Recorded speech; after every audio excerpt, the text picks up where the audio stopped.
워터포드 크리스탈이 주방 카운터에 부딪히는 소리가 내 심장을 뛰게 했습니다. 다행히 산산조각이 나지는 않았지만 숨을 돌릴 만큼은 가까웠습니다. 나는 돌아가신 시어머니의 설탕 그릇이 화강한 표면 위에서 위태롭게 흔들리는 것을 지켜보았고 가슴속에서 무언가가 뒤틀리는 것을 느꼈다. 그냥 접시가 아니었어요. 제가 43년 동안 사랑했던 남자를 키워낸 그 여자의 마지막 남은 유물이었죠. 조심하세요, 제시카. 나는 조심스럽게 말하며 섬세한 물건을 고정하려고 손을 뻗었다. 그것들은 누구의 소유물인지 정확히 알고 있습니다. 제시카의 목소리가 겨울 바람처럼 오후의 공기를 가르며 울려 퍼졌다. 그녀는 싱크대에서 돌아섰고 그녀의 금발머리는 아파트 창문으로 쏟아지는 9월 햇살을 반사했고 그녀의 녹색 눈은 내가 전에 본 적이 없는 무언가로 번쩍였다. 짜증이 아니라 훨씬 더 추한 무언가. 그리고 저는 제 집에서 설거지를 하는 법을 알고 있어요. 그 말들은 연기처럼 우리 사이에 맴돌았다. 내 집. 나는 목에 익숙한 답답함을 느꼈다. 의사가 로버트의 암이 전이되었다고 말했을 때 느꼈던 것과 똑같은 느낌이었다. 장의사가 꽃꽂이에 대해 물었을 때, 67세의 과부가 된다는 서류에 서명했을 때요. 하지만 이번은 달랐습니다. 이곳은 제 아들의 아파트였습니다. 마이클이 아버지가 돌아가신 후로 살았던 곳이죠. 그리고 제시카는 결혼한 지 18개월 후에야 이사를 왔습니다. 물론 그럴 거야, 자기야. 나는 목소리를 억지로 낮추며 말했다. 나는 그냥. 린다, 당신은 뭐였죠? 제시카는 스펀지를 힘껏 내려놓아 크림색 스웨터에 비눗물을 튀겼다. 나는 그것이 작년 크리스마스에 그녀에게 선물했던 바로 그 스웨터라는 것을 깨달았다. 내가 이를 처리하는 방식을 비판하면서 내가 당신 가족의 귀중한 유물에 걸맞지 않다고 암시하는 거예요. 나는 정말로 혼란스러워서 눈을 깜빡였다. 이 말은 어디서 나온 말인가? 저는 단지 100년 된 수정을 조심해서 다루라는 말만 했습니다. 합리적인 사람이라면 누구나 말할 법한 말입니다. 제시카, 난 아무것도 비난한 게 아니야. 이 물건들은 그저 연약하고 낡고 대체할 수 없을 뿐이야. 그녀는 웃었지만 그 속에는 유머가 없었다. 이전 주인처럼 말이야, 그렇지? 너도 그렇게 될 거야? 주방은 15층 아래에서 들려오는 먼 교통소음과 마이클의 벽난로 위 골동품 시계의 부드러운 똑딱거림을 제외하고는 조용했다. 제시카가 지난주에 불평했던 또 다른 가족 소유물이었다. 나는 며느리의 얼굴을 들여다보며 2년 전 아들이 데려온 사랑스러운 젊은 여성의 모습을 찾아보았다. 가족 요리법에 대해 사려 깊은 질문을 던지고 사진에 담긴 이야기를 칭찬해준 사람. 무슨 일로 화가 나셨는지 모르겠네요. 내가 조심스럽게 말했다. 하지만 제가 뭔가 잘못했다면? 무엇이 나를 화나게 하는가? 제시카의 목소리가 높아졌고 나는 본능적으로 마이클이 회계회사의 분기별 보고서를 검토하고 있는 것을 바라보았다. 그의 아버지가 자랑스러워했던 것과 똑같은 세심한 주의가 엿보이는 모습이었다. 제가 화가 나는 건 당신이 매주 일요일마다 여기로 와서 마치 당신이 아직도 이 가족을 이끌고 있는 것처럼, 마치 우리가 모두 당신의 승인을 기다리는 어린아이인 것처럼 춤추는 거예요. 내 입이 열렸다가 다시 닫혔다. 일요일 저녁 식사는 3년째 우리의 전통이었습니다. 로버트가 처음 수술을 받은 이후 마이클은 아버지가 병원 침대와 치료센터에서 죽어가는 동안 정상적인 생활을 유지하기 위한 방법으로 그것을 제안했고 심지어 고집하기도 했습니다. 장례식이 끝난 후에도 그들은 자연스럽게 계속되었고 새로운 삶이라는 칙칙한 풍경 속에서 밝은 빛을 발했습니다. 일요일에 우리가 방문한 걸 즐겼던 것 같아요. 내가 간신히 말했다. 즐거웠어요? 제시카는 이제 나를 향해 몸을 완전히 돌렸고 나는 그녀의 표정에서 뭔가 거칠고 불안정한 것을 볼 수 있었습니다. 내가 요리하는 모든 것, 내가 청소하는 모든 것, 내가 말하는 모든 것을 꼼꼼히 살펴보게 해주세요. 마이클이 어렸을 때의 이야기나 로버트가 무엇을 원했을지에 대한 똑같은 이야기를 들려주셨어요. 이곳을 여전히 당신의 영토인 것처럼 대하는군요. 각 단어는 마치 물리적인 타격처럼 강타했습니다. 나는 카운터 가장자리를 움켜쥐고 손가락 아래로 차가운 화강함을 느끼며 세상이 옆으로 기울어지는 동안 무언가 견고한 것에 나 자신을 고정했습니다. 거실에서는 종이가 바스락거리는 소리와 마이클의 펜이 긁는 소리가 들렸습니다. 그는 20피트 떨어져 있었지만 마치 화성에 있는 것과 다름없었습니다. 난 당신에게 그런 감정을 느끼게 하고 싶지 않았어요. 내가 말을 시작했다. 내가 뭘 느끼게 하려는 거야? 내 집에서 환영받지 못한다는 거야? 부족하고 멍청하다는 거야? 제시카가 다가왔고 나는 그녀가 선호하는 값비싼 향수 냄새를 맡았다. 프랑스산이고 강렬한 향이었다. 린다, 내가 당신이 여기서 진짜로 뭘 하고 있는지 모른다고 생각하세요? 내가 당신이 모든 걸 보는 방식을 모른다고 생각해? 충분히 좋은지, 내가 충분히 좋은지 판단하는 거 말이야? 이제 내 심장은 쿵쾅거리고 있었습니다. 이 사람은 내가 알던 제시카가 아니었다. 이것은 전혀 다른 사람이었습니다. 몇 년간 쌓아온 원한이 갑자기 끓어오르듯 난로 위에 오래 놓아둔 우유처럼 넘쳐 흐르는 경우. 하지만 무엇에 대한 원망인가? 나는 환영하는 사람이 되고 도를 넘지 않으면서도 도움을 주고 내가 항상 바라던 시어머니가 되기 위해 많은 노력을 했습니다. 제시카, 제발 앉아서 이 문제에 대해 이야기해봐요. 혹시 제가 불편하게 했다면? 불편한? 그녀는 다시 웃었다. 웃음이 터져나왔다. 불편하다는 말로는 다 표현할 수 없어. 굴욕감을 느껴봐. 숨막히는 기분을 느껴봐. 당신의 완벽한 가정과 완벽한 전통을 가진 당신의 완벽한 아들을 위해 내가 결코 충분하지 않을 거라는 걸 끊임없이 상기시켜 주세요. 그 말은 마치 때리는 듯한 충격이었고 로버트가 죽은 후로 내가 품고 있던 모든 두려움을 외과 의사의 정밀함으로 꿰뚫었습니다. 내가 너무 과했다는 거야? 내가 너무 꽉 매달렸다는 거야? 나는 자식들이 자기 삶을 살도록 내버려 둘 수 없는 과부였다. 그게 아니라 내가 속삭였다. 정확히 그렇습니다. 제시카의 목소리가 낮고 위험하게 낮아졌습니다. 그리고 저는 그걸 끝냈어요. 당신이 여기 와서 나를 내 집의 손님처럼 대하는 건 이제 싫습니다. 내가 하는 미묘한 말투와 의미심장한 눈빛, 그리고 내가 여기에 속한다고 생각하는 건 이제 지긋지긋해.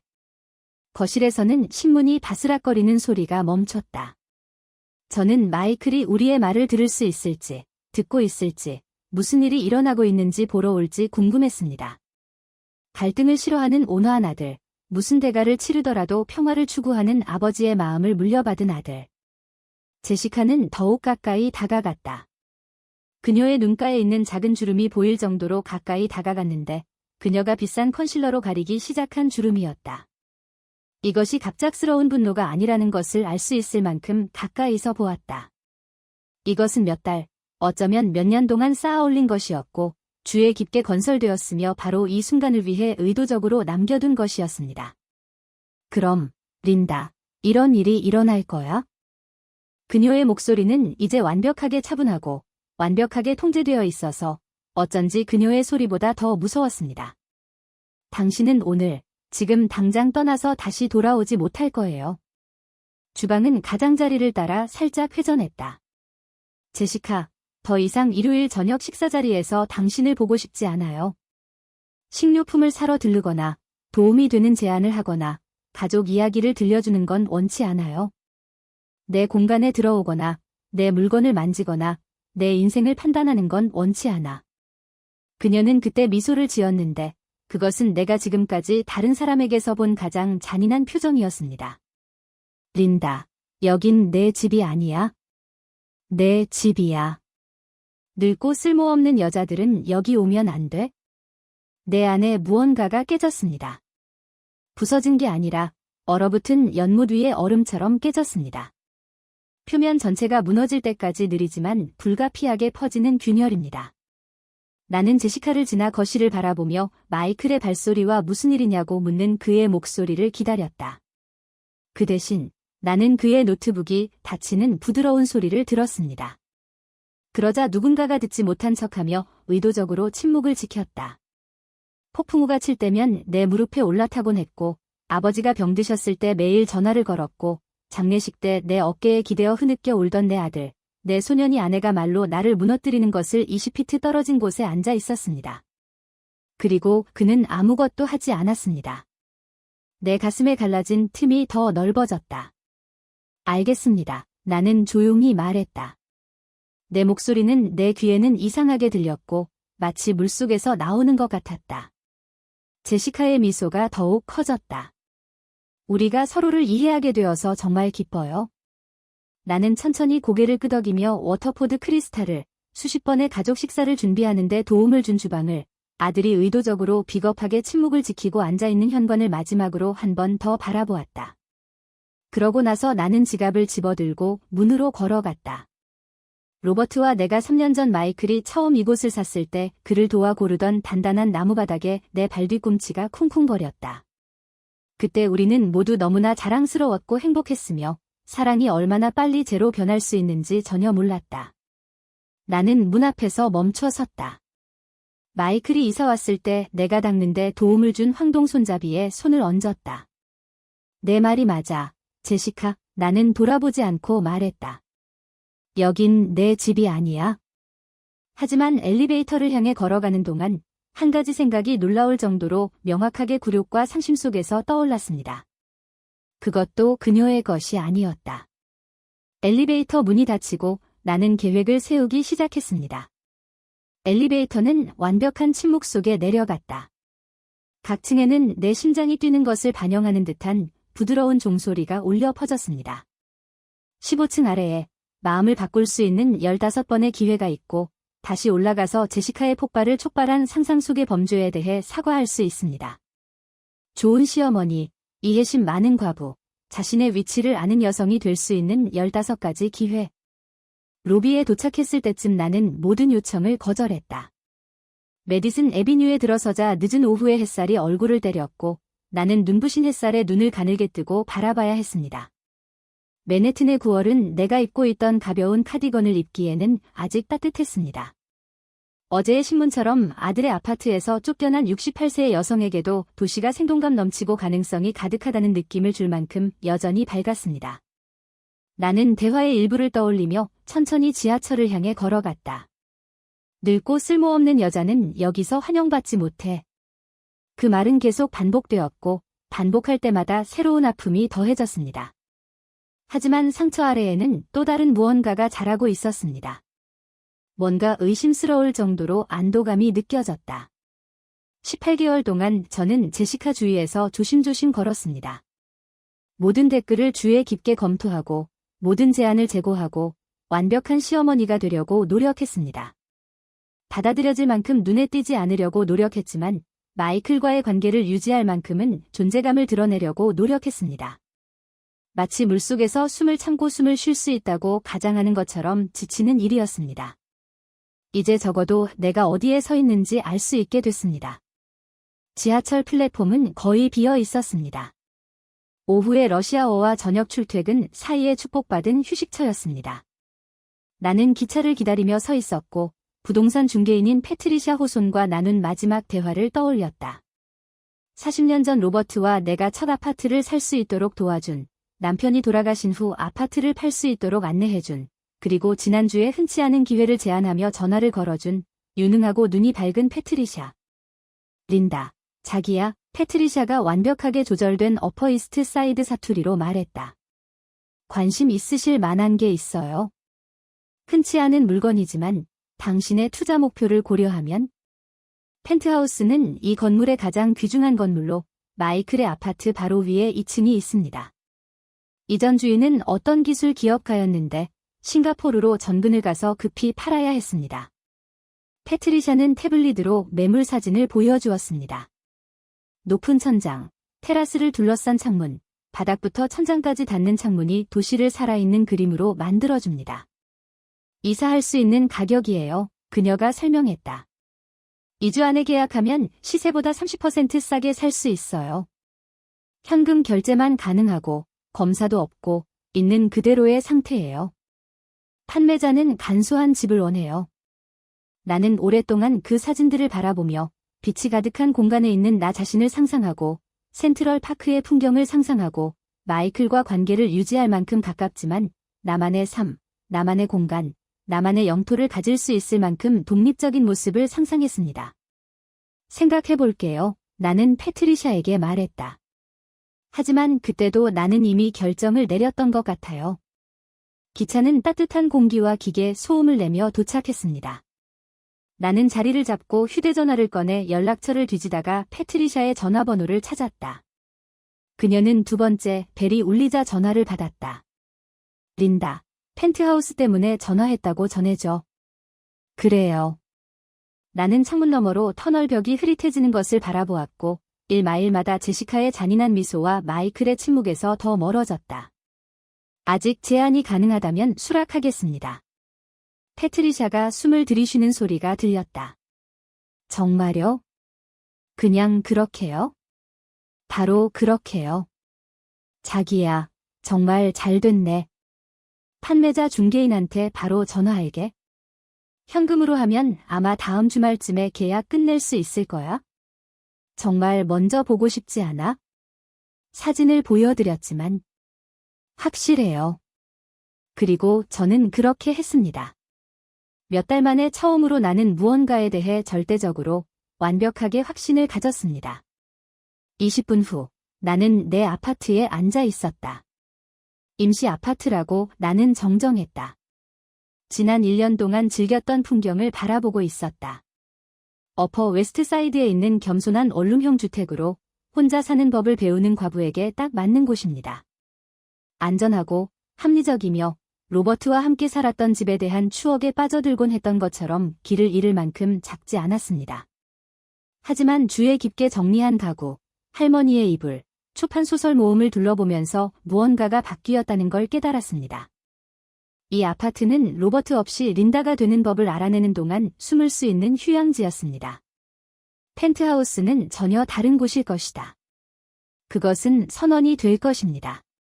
나는 차 한 잔을 만들고 독서용 의자에 앉았다. 로버트가 특별히 부탁한 유일한 가구였는데 그는 오후 햇살이 그 의자에 정확히 비치는 것을 내가 얼마나 좋아하는지 알고 있었기 때문이다. 그러고 나서 재정 고문에게 전화했습니다. 린다, 제임스 핸더슨이 따뜻하게 말했다. 소식 들으니 반갑네요. 잘 지내시죠? 바꿔야죠. 나는 간단히 말했다. 투자금 중 약 200만 달러 정도를 최대한 빨리 현금화해야 합니다. 잠시 침묵이 흘렀다. 제임스는 15년 동안 우리 가족의 재정을 관리해 주었고 로버트의 병을 극복하도록 도와주었으며 상속과 재산 계획의 복잡한 과정을 헤쳐나가는 데 도움을 주었습니다. 그는 내가 돈을 다루는데 신중하고 사려 깊은 방식에 익숙해져 있었습니다. 이게 무슨 용도인지 물어봐도 될까요? 부동산은 현금으로 구매하세요. 아, 다시 침묵이 흐른다. 린다, 물어봐야겠어. 이게 감정적인 결정은 아니겠지? 로버트가 세상을 떠난 지 이제 곧 기일이 다가오는 건 알지만 가끔은 감정적인 게 아니야, 제임스. 전략적이야. 그리고 실제로 그렇게 되었습니다. 로버트가 죽은 이후 처음으로 나는 슬픔이나 두려움, 갈등을 피해야 한다는 필요성 때문이 아니라 내가 실제로 원하는 것, 내가 받을 자격이 있는 것에 따라 결정을 내렸습니다. 그렇다면 제임스가 말했다. 그의 목소리에서 미소가 느껴졌다. 무엇이 필요한지 말해. 전화를 끊은 후 나는 점점 짙어지는 황혼 속에 앉아 창밖으로 도시의 불빛이 반짝거리는 것을 지켜보았다. 내일은 서류에 서명할 거예요. 다음 주에는 제시카 머리 바로 위에 있는 펜트하우스를 소유하게 될 거예요. 지난달에 그녀가 내가 욕실에 있는 줄 알고 친구 멜리사와의 전화통화를 듣지 못했을 때 내가 들었던 바로 그 펜트하우스에 대한 이야기였습니다. 맙서사, 멜, 이곳을 꼭 봐야 해요. 그녀가 말했는데 그녀의 목소리에는 내가 알아차리기 시작한 그 특별한 그리움과 권리의식이 담겨 있었다. 2층짜리 풀빌라의 전용 엘리베이터, 테라스 3개, 우리 형편이 되면 바로 여기가 우리 집이 될 거야. 그렇게 넓은 공간, 그렇게 호사스러운 집이라니 상상이나 할 수 있겠어? 마이클은 여전히 돈에 대해 보수적인 태도를 보이고 있어. 하지만 그의 어머니가 사라지고 우리가 그녀의 재산을 물려받으면 나는 복도에 얼어붙어 있었고 부엌으로 돌아가는 길에 쟁반 위에 놓인 찻잔이 덜그럭거렸다. 그의 어머니가 사라지면 마치 내가 이미 죽은 것처럼, 마치 내가 제시카와 그녀가 마땅히 누려야 할 삶 사이에 방해가 되는 존재일 뿐인 것처럼. 이제 희미해지는 빛 속에서 차를 마시며 나는 몇 시간 만에 처음으로 미소를 지었다. 제시카는 펜트하우스를 원했습니다. 제시카는 사치와 공간, 자신이 벌지 않은 돈으로 운영되는 삶에 대한 권리가 있다고 생각했습니다. 제시카는 무언가를 원하는 것과 그것을 얻을 자격이 있다는 것이 전혀 다른 것이라는 사실을 깨닫게 되었습니다. 하지만 그 전에 전화로 몇 가지 일을 해야 했습니다. 패트리샤에게 전화해서 구매를 마무리해야 했고, 변호사에게 전화해서 모든 것이 제대로 문서화되었는지 확인해야 했습니다. 그리고 아마도 이사 회사에 대한 조사를 시작해야 했습니다. 결국 나는 제시카의 윗집 이웃이 될 운명이었다. 그 생각을 하자 나는 오랫동안 느껴보지 못했던 무언가로 가득 찼습니다. 일기. 10월의 어느 맑은 화요일 아침 7시에 이사 트럭이 도착했습니다. 마치 자기 영역을 차지하려는 기계 짐승처럼 메디슨 애비뉴를 덜커덕거리며 내려왔습니다. 나는 길 건너편에서 종이컵으로 커피를 마시며 지켜보았고 마치 첫 돌격을 하기 전 전장을 조사하는 장군 같은 이상한 기분을 느꼈다. 톰슨 부인, 이사 감독인 톤이라는 이름의 풍상머리 남자가 클립보드를 들고 다가왔다. 준비가 되면 바로 연락드리겠습니다. 나는 고개를 끄덕이며 지갑에서 펜트하우스 열쇠를 꺼냈다. 패트리샤는 어제 내가 무슨 게임을 하는지 정확히 알고 있다는 듯한 미소와 함께 그것을 건네주었고 그것을 전적으로 승인했습니다. 서비스 엘리베이터는 뒤쪽에 있어요. 내가 토니에게 말했다. 건물 관리팀에 이미 승인을 받았어요. 제가 언급하지 않은 것은 건물 관리자인 천 여사입니다.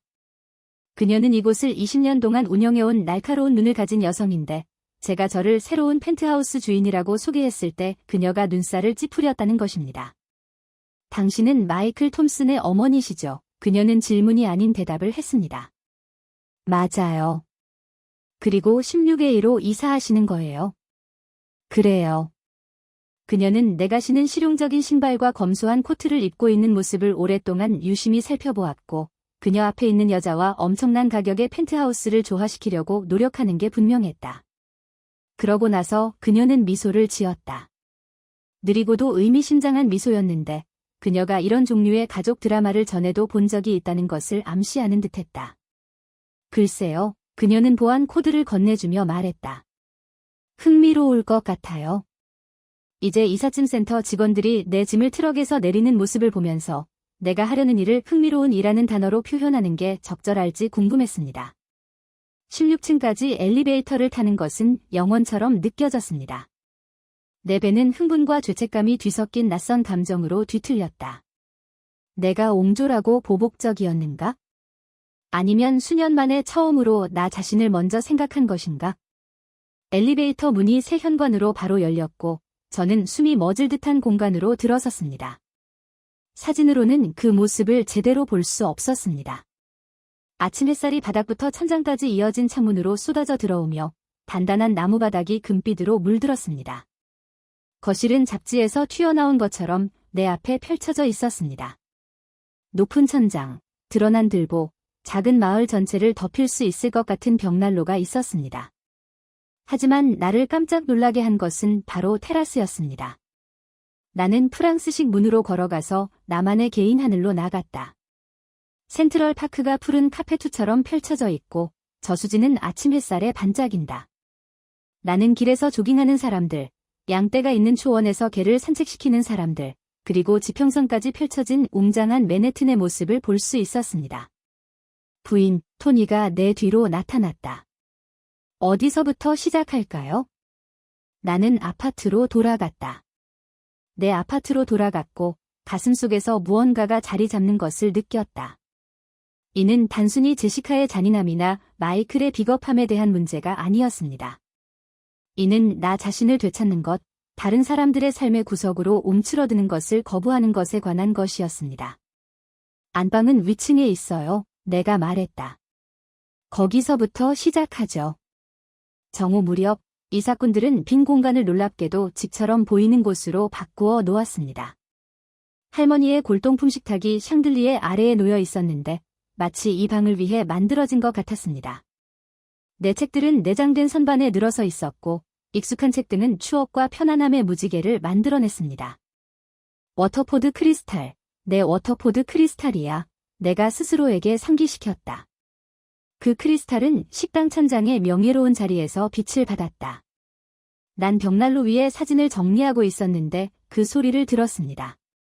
복도에서 들려오는 목소리는 무거운 문 때문에 흐릿했지만 분명히 화가 난 목소리였다. 이런 일이 일어날 거라고 했잖아. 그녀가 그렇게 많은 돈을 가지고 있다는 걸 몰랐어요. 우리 것이어야 했어. 제시카와 마이클은 결혼 생활 중 처음으로 진짜 싸움을 벌인 것 같았다. 나는 뻔뻔스럽게도 귀를 문에 대고 엿듣고 있었다.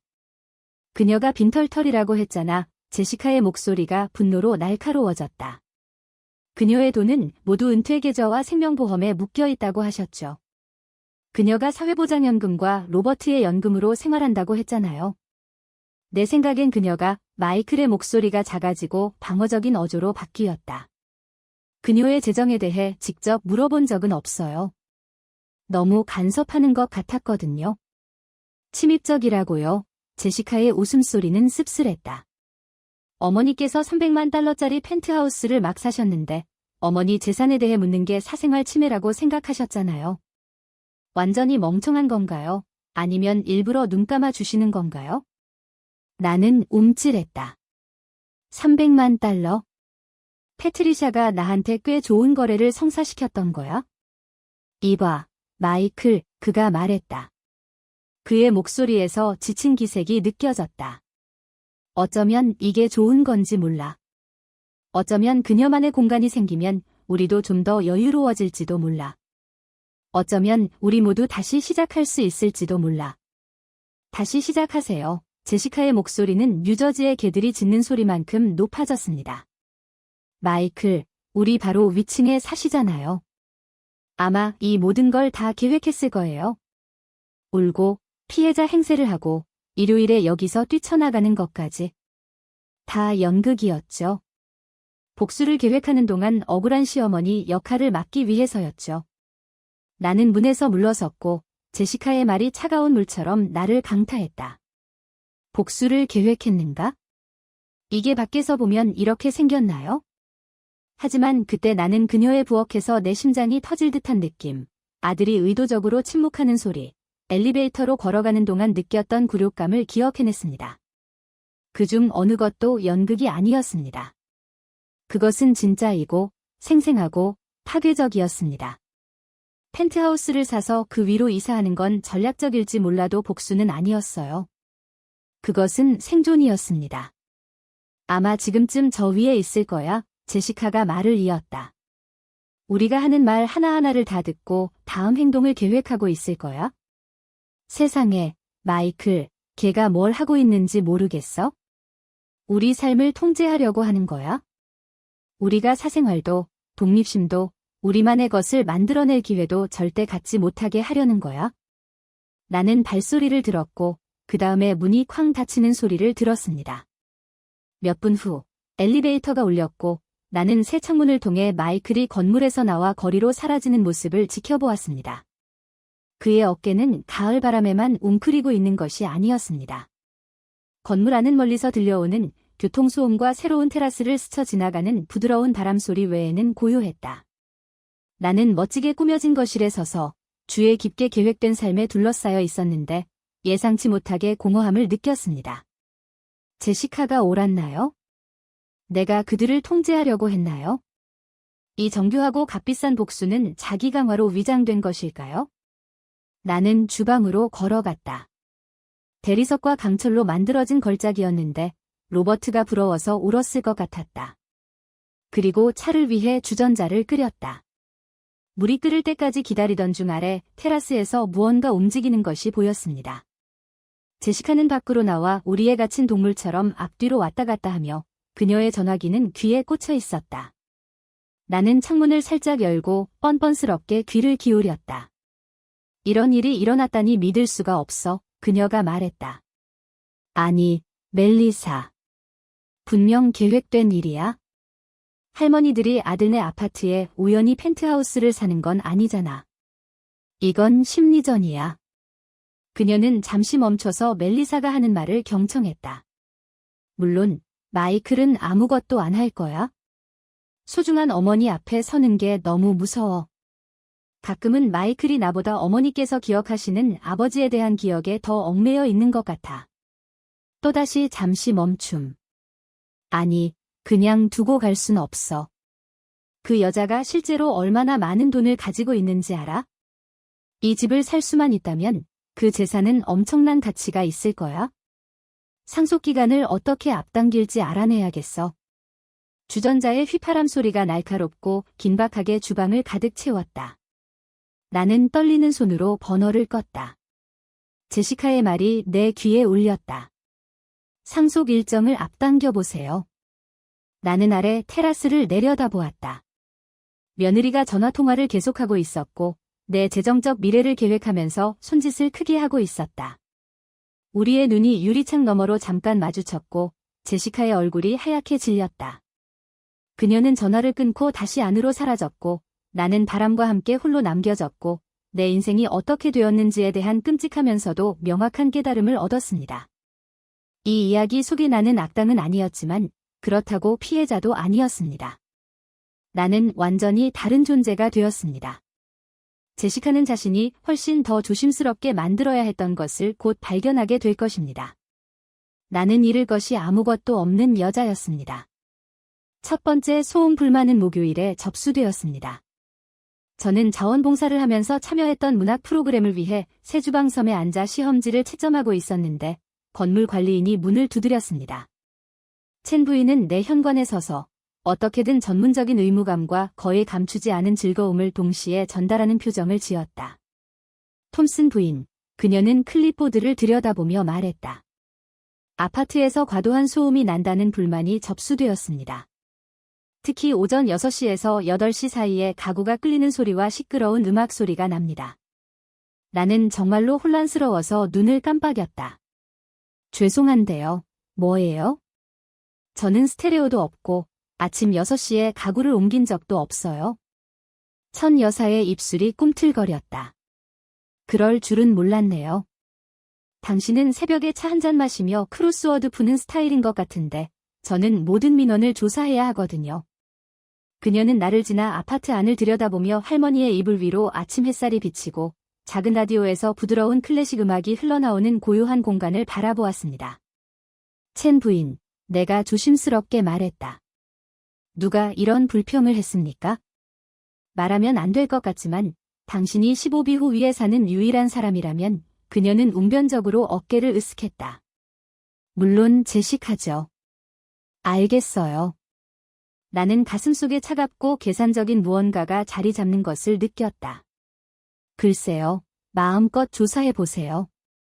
그런데 제가 5시 30분부터 책을 읽으며 깨어 있었고 페이지를 넘기는 소리만 나고 있다는 걸 말씀드려야겠습니다. 천 여사는 클립보드에 메모를 남겼습니다. 톰슨 부인, 저와 당신만 아는 이야기지만 저는 이 건물을 20년 동안 관리해왔습니다. 정당한 소음 민원과 그녀는 조심스럽게 말을 멈췄다. 다른 동기가 있는 건 뭔지 잘 압니다. 그녀가 떠난 후 나는 창가에 서서 거리를 내려다보며 이 새로운 상황을 떠올렸다. 제시카는 내가 가까이 있는 것에만 화가 난 것이 아니었습니다. 그녀는 적극적으로 내 삶을 어렵게 만들려고 노력했습니다. 나를 아들의 아파트에서 쫓아냈던 여자가 이제는 나를 내 집에서도 쫓아내려고 했습니다. 전화벨이 울렸고 나는 생각에서 깨어났다. 린다, 자기, 패트리샤의 목소리가 스피커를 통해 울려 퍼졌다. 어떻게 적응하고 있어? 건물 소문을 들었는데 꽤 들뜬 분위기라고 하더라. 흥분이라는 단어가 딱 들어맞죠. 또한 아래층 이웃이 귀하의 구매에 대해 질문했다는 소식을 들었습니다. 특히 거래에 법적 문제가 될 만한 불규칙한 사항이 있는지에 대해 물었습니다. 나는 오후 햇살을 받기에 완벽한 위치에 놓인 독서 의자에 몸을 담갔다. 그녀가 뭐라고요? 아주 미묘한 말투였어요. 문지기에게 당신 자금 사정에 대해 아는 게 있냐고 물었죠. 첸 부인께 노인들이 가끔 감당할 수 없는 충동 구매를 하는지 큰 소리로 물어보셨죠. 물론 실질적인 조치는 없었지만 패트리샤의 목소리가 전문가다운 관심으로 날카로워졌다. 린다, 유동자산을 얼마나 가지고 계신가요? 그 질문은 향처럼 공중에 떠돌았다. 패트리샤는 펜트하우스 구매를 담당했지만 나머지는 몰랐습니다. 로버트와 제가 40년 넘게 신중하게 투자한 것, 생명보험 증권, 수십 년 동안 인덱스 펀드로 조용히 늘어나던 부모님의 유산 상속 재산. 그만해요. 나는 간단히 말했다. 무엇에 충분하다는 거야? 나는 아름다운 아파트를 둘러보며 어제 제시카와의 전화통화를 떠올렸다. 그녀가 상속기간을 앞당기겠다고 무심코 언급한 것, 그리고 사실상 전쟁 선언이나 다름없었던 소음 불만에 대해 생각했다. 무슨 일이 일어나든 충분할 거야? 그날 저녁, 나는 내 새로운 자유를 시험해보기로 결심했습니다. 나는 조심하고, 작게 지내고, 세상에서 차지하는 공간에 대해 사과하며 여러 달을 보냈습니다. 하지만 이제 이곳은 내 건물이기도 했다. 내 집이었다. 나도 다른 사람들과 마찬가지로 공용구역에 대한 권리가 있었습니다. 나는 엘리베이터를 타고 15층으로 내려가 마이클의 문을 두드렸다. 그는 오랜 침묵 후 대답했는데 그의 얼굴에는 놀라움, 죄책감, 그리고 안도감이 뒤섞여 있었다. 엄마, 그의 목소리는 조심스럽고 중립적이었다. 엄마가 오실 줄은 몰랐어요. 지금은 위층에 살아요. 내가 부드럽게 말했다. 그것도 언급해야 할 것 같아서요. 그는 뒤로 물러서며 나에게 안으로 들어오라고 손짓했고 나는 일요일에 굴욕을 당했던 그 공간에 들어갔다. 모든 것이 똑같아 보였습니다. 로버트가 선택하는데 도움을 준 단단한 나무바닥. 가족 사진이 보초처럼 놓여있던 벽난로 선반. 제시카가 외과적 정밀함으로 나를 파괴했던 주방. 제시카는 어디 있어요? 내가 물었다. 요가 수업. 마이클은 머리카락을 쓸어 넘겼다. 너무나 익숙한 몸짓이라 가슴이 아팠다. 엄마, 일요일에 대해서요. 설명할 필요 없어요. 나는 수십 번이나 앉았던 소파에 앉았지만 이번에는 느낌이 달랐다. 낯설었다. 이해합니다. 당신은? 그는 내 맞은편에 앉아 팔꿈치를 무릎에 얹고 몸을 앞으로 기울였다. 확실히 모르겠어요. 계속 그 순간을 떠올리면서 내가 뭔가 말했어야 했는지, 뭔가 했어야 했는지 궁금해요. 하지만 당신은 그러지 않았어요. 그 말은 우리 사이에 떠돌았습니다. 비난하는 말이 아니라 사실이었습니다. 마이클은 마치 내가 그를 때린 것처럼 움찔했다. 그녀는 스트레스를 많이 받았어요. 그가 마침내 말했다. 일도 그렇고 결혼 비용도 아직 갚지 못해서 결혼 생활에 적응하려고 애쓰고 있어요. 가끔은 너무 힘들 때 폭발하기도 해요. 나는 고개를 끄덕이며 아들의 얼굴을 살펴보았다. 그는 언제부터 잔인함에 대한 변명을 하는 법을 배웠을까? 그는 언제 평화를 유지하는 것이 자신이 사랑한다고 주장하는 사람들을 보호하는 것보다 더 중요하다고 결정했을까? 마이클, 내가 조심스럽게 말했다. 우리 가족의 재정 상황에 대해 얼마나 알고 있나요? 그는 혼란스러워 보였다. 무슨 뜻이에요? 아빠랑 내가 돈에 대해 뭐라고 했지? 투자, 저축, 상속 같은 거?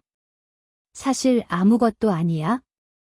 아빠는 항상 내가 편하긴 하지만 부유하지는 않다고 하셨어.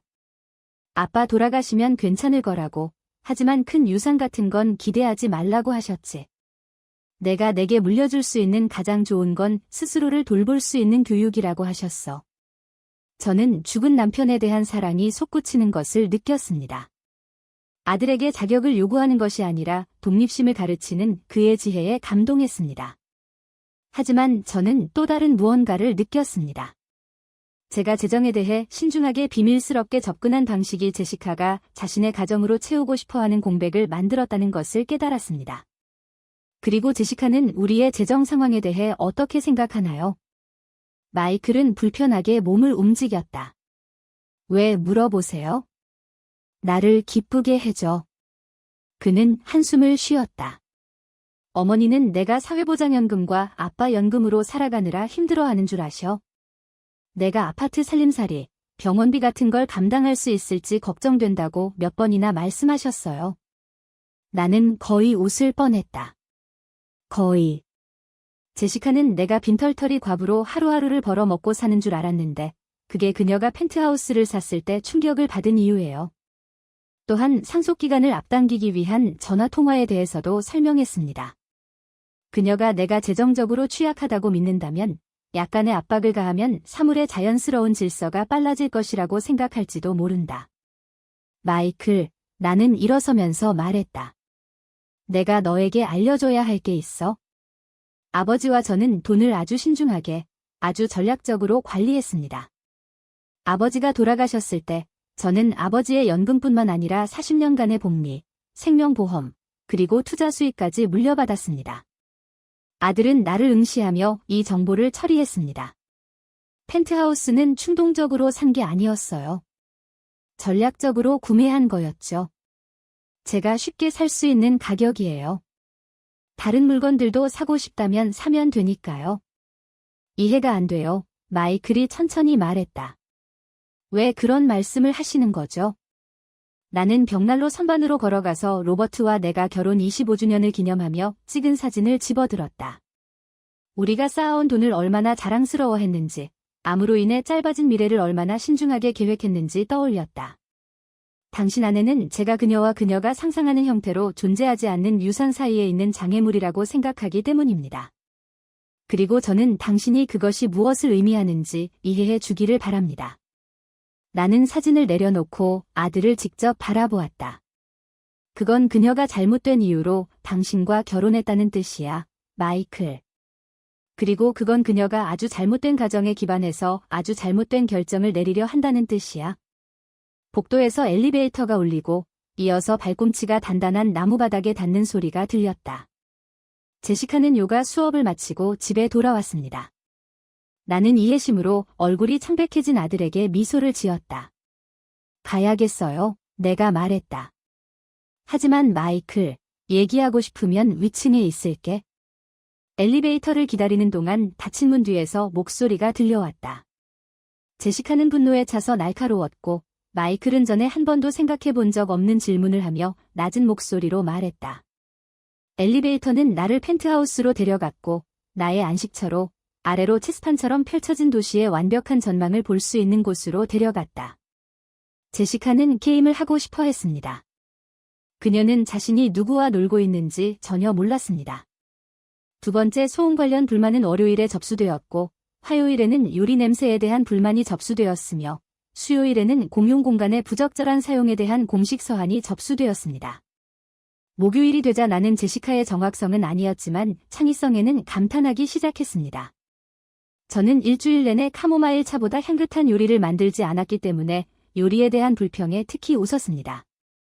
하지만 천 여사는 마치 이 춤을 전에 본 적이 있는 사람처럼 지칠 줄 모르고 전문성을 발휘하여 각 보고서를 성실하게 조사했습니다. 그녀가 점점 심해지고 있어요. 세 번째 방문 후, 첸 부인은 내가 건넨 커피 한 잔을 받으며 말했다. 우리는 센트럴 파크를 바라보며 주방섬에 섰는데 가을이 나무들을 금색과 진홍색으로 물들이고 있었습니다. 제 경험에 따르면 이는 대개 그녀가 궁지에 몰렸다고 느낀다는 것을 의미합니다. 뭐 때문에 궁지에 몰렸다고요? 저는 제 아파트에 있는 것 외에는 아무것도 하지 않았어요. 천 여사는 미소 지었다. 때로는 적절한 시간에 적절한 장소에 존재하는 것이 사람이 할 수 있는 가장 강력한 일입니다. 물론 그녀가 옳았습니다. 나는 제시카의 괴롭힘에 대해 보복하지 않았습니다. 반소를 제기하지 않았습니다. 마이클에게 그 상황을 언급조차 하지 않았죠. 나는 그저 조용하고 평화롭게 눈에 띄게 내 삶을 살았을 뿐인데 그게 제시카를 혼란스럽게 만들고 있었던 모양이다. 그날 오후 농산물 시장에서 산꽃을 식탁에 꽂아놓고 있는데 아래층 테라스에서 사람들의 목소리가 들렸습니다. 창문을 통해 제시카가 전화통화를 하면서 왔다 갔다 하는 모습이 보였는데 그녀의 손지대는 짜증이 묻어났다. 나는 내 테라스로 통하는 프랑스식 문을 열고 밖으로 나갔다. 표면적으로는 내가 테라코타 화분에 심은 작은 허브 정원에 물을 주기 위해서였다. 10월의 공기는 상쾌하고 깨끗했으며 가을과 가능성의 향기를 실어 나르고 있었습니다. 이제 더 이상 참을 수 없어, 멜, 제시카가 말했다. 그녀의 목소리는 고요한 공기 속에서 또렷하게 들렸다. 그녀는 일부러 그러는 거야? 이사 온 것도, 소음 불평도 가짜라는 걸 알면서. 마치 거미처럼 그냥 숨어 있는 것처럼 말이야? 나는 물을 마시던 것을 잠시 멈추고 입술에 미소를 지었다. 거미. 난 거미를 좋아해요. 아니, 마이클은 아무것도 안 할 거야. 제시카가 말을 이었다. 완전히 그녀의 매력에 빠져 있어. 어제는 자기 엄마가 왜 빈털털이라고 생각하냐고 물어봤어. 마치 그 늙은이가 우리를 조종하려고 가난한 척하는 게 아닌 것처럼 말이야. 나는 물뿌리개를 내려놓고 테라스 난간에 기대어 섰다. 더 이상 듣지 않는 척하지 않았다. 물론 그녀가 실제로 얼마나 가지고 있는지는 몰라. 제시카가 쏘아붙였다. 하지만 그 펜트하우스를 살 수 있다면 그녀가 말한 것보다 훨씬 많을 거야. 즉, 그녀가 우리에게 거짓말을 하고 이 모든 복수 계획을 세우는 동안 우리가 그녀를 불쌍히 여기게 만들었다는 뜻이야. 또 복수라는 단어가 나왔습니다. 제시카는 누군가가 자신의 편의가 아닌 자신의 필요에 따라 결정을 내릴 수 있다는 것을 상상할 수 없는 것 같았습니다. 있잖아요. 제게 계획이 있어요. 그녀가 음모를 꾸미듯 목소리를 낮추며 말했다. 이혼 전문 변호사 친구가 추천해준 사립 탐정이 있어요. 상속 계획에 필요한 재정조사 전문이죠. 그녀가 자산을 숨기고 있거나 유언장을 조작해서 우리를 배제하고 있다는 걸 증명할 수만 있다면? 나는 난간을 꽉 움켜쥐었고 손가락 마디가 하얗게 변했다. 사립 탐정. 사실 그녀는 누군가를 고용해서 내 재정 상황을 조사하고 정확히 무슨 증거를 찾으려 했던 거지? 그녀가 생각했던 것보다 재정적으로 더 안정되어 있다는 범죄에 대한 증거 말이다. 내일 만나. 현금으로 지불하고 완전 비밀로 해. 다음 주쯤이면 우리가 뭘 다루고 있는지 정확히 알게 될 거야. 통화가 끝나고 제시카는 다시 안으로 사라졌다. 나는 오랫동안 테라스에 서서 센트럴 파크 너머로 지는 해를 바라보며 이 새로운 개발에 대해 생각해 보았다. 제시카는 단지 화가 나거나 좌절한 것이 아니었습니다. 그녀는 적극적으로 나를 조사하며 마이클에 대한 나의 신뢰를 떨어뜨릴 수단, 무기, 방법을 찾고 있었습니다. 그녀는 자신이 체스를 두고 있다고 생각했지만 실제로는 다이너마이트를 가지고 놀고 있었습니다. 그날 저녁, 저는 변호사에게 전화했습니다. 로버트 스타인버그는 20년 동안 우리 가족의 변호사로 일하며 부동산 거래부터 로버트의 재산 계획까지 모든 것을 처리했습니다. 그는 키가 작고 꼼꼼한 사람이었으며 다른 사람들이 주차 공간을 찾는 것처럼 엉뚱한 곳을 찾아내는 체계적인 사고방식을 가지고 있었습니다. 린다, 그가 따뜻하게 말했다. 새 아파트는 어때요? 패트리샤 말로는 꽤 좋은 조건으로 계약했다고 하던데. 잘 지내시네요, 로버트. 하지만 저는 다른 문제로 전화드렸습니다. 제 상속 계획에 대해 논의해야 하거든요. 잠시 침묵이 흘렀다. 괜찮아요? 아프진 않으시죠? 저는 건강은 완벽하지만 유언장을 몇 가지 변경하고 싶습니다. 그리고 누군가가 제 자산에 대한 재정조사를 실시할 경우 발생할 수 있는 영향에 대해 논의하고 싶습니다. 또다시 잠시 멈춤이 있었는데 이번에는 더 길었다. 린다, 정확히 무슨 일이 일어나고 있는 거야? 저는 그에게 모든 걸 말했습니다. 제시카의 행동, 펜트하우스 구매, 소음 불만, 그리고 오늘 사립탐정을 고용하는 것에 대한 전화 대화까지요. 로버트는 방해받지 않고 들으며 가끔 메모를 하고 있다는 듯한 작은 소리를 냈다. 그가 마침내 말했다. 정말 흥미로운 일이네요. 법적인 관점에서 보면 며느리는 계좌를 털거나 공무원을 사칭하는 등 불법적인 행위에 관여하지 않는 한 사립탐정을 고용할 권리가 있습니다. 어차피 당신의 재정 정보는 대부분 공개 기록입니다. 부동산 매입, 세무평가 같은 것들 말이죠. 그래서 며느리는 투자 내역, 생명보험금 지급 내역, 대략적인 내역 등을 알아낼 수 있을 겁니다. 네, 며느리는 당신이 생각보다 훨씬 더 부유하다는 걸 알게 될 겁니다. 하지만 린다. 그의 목소리는 전문가적인 관심으로 날카로워졌다. 그게 왜 걱정되세요? 당신은 아무 잘못도 없잖아요. 난 상관없어. 내가 천천히 말했다. 그냥 그녀가 자신의 오산을 깨닫고 나서 다음 행동이 어떻게 될지 궁금해서 그래. 아, 로버트는 잠시 침묵했다. 있잖아.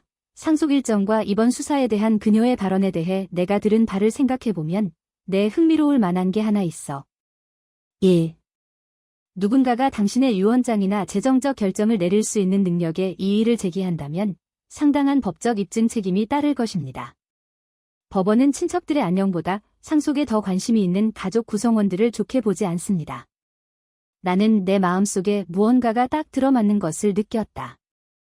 그러한 용병적 이익의 증거는 무엇일까? 누군가 당신의 복지에 대한 정당한 관심이 아니라 개인적인 이익을 위해 당신의 재정을 조사했다는 문서화된 증거요. 상속을 앞당기거나 증여 또는 재정적 독립에 대해 분노를 표출했다는 기록된 진술 같은 거요. 알겠어요. 린다. 로버트의 목소리에는 경고의 기운이 담겨 있었다. 뭔가 극적인 일을 계획하고 있는 건 아니길 바라. 극적이지는 않아요. 그냥 철저할 뿐이에요. 전화를 끊은 후 나는 독서용 의자에 앉아 아래에서 반짝이는 도시의 불빛을 바라보며 제시카의 사립탐정과 그가 발견할 내용에 대해 생각했습니다. 제가 40년 이상 신중하게 구축한 투자 포트폴리오입니다. 로버트가 죽었을 때 지급된 생명보험 증권. 부모님의 유산으로부터 물려받은 것.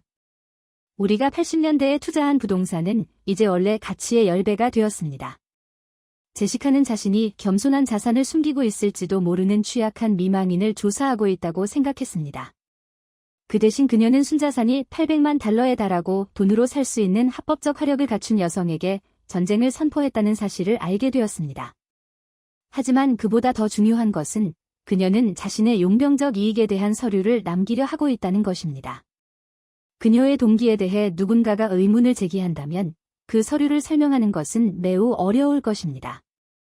나는 전화기를 들고 이전에 온라인에서 찾아둔 번호로 전화를 걸었다. 그 번호는 고액 자산가들을 다양한 위협으로부터 보호하는 데 특화된 신중한 보안 서비스였다. 감시 서비스에 대해 문의하고 싶습니다. 접수원에게 말했다. 누군가 제 재정 상황을 조사할 계획인 것 같은데 법적 목적으로 그들의 활동을 기록하고 싶습니다. 금요일까지 제시카는 사립탐정을 만날 예정이었습니다.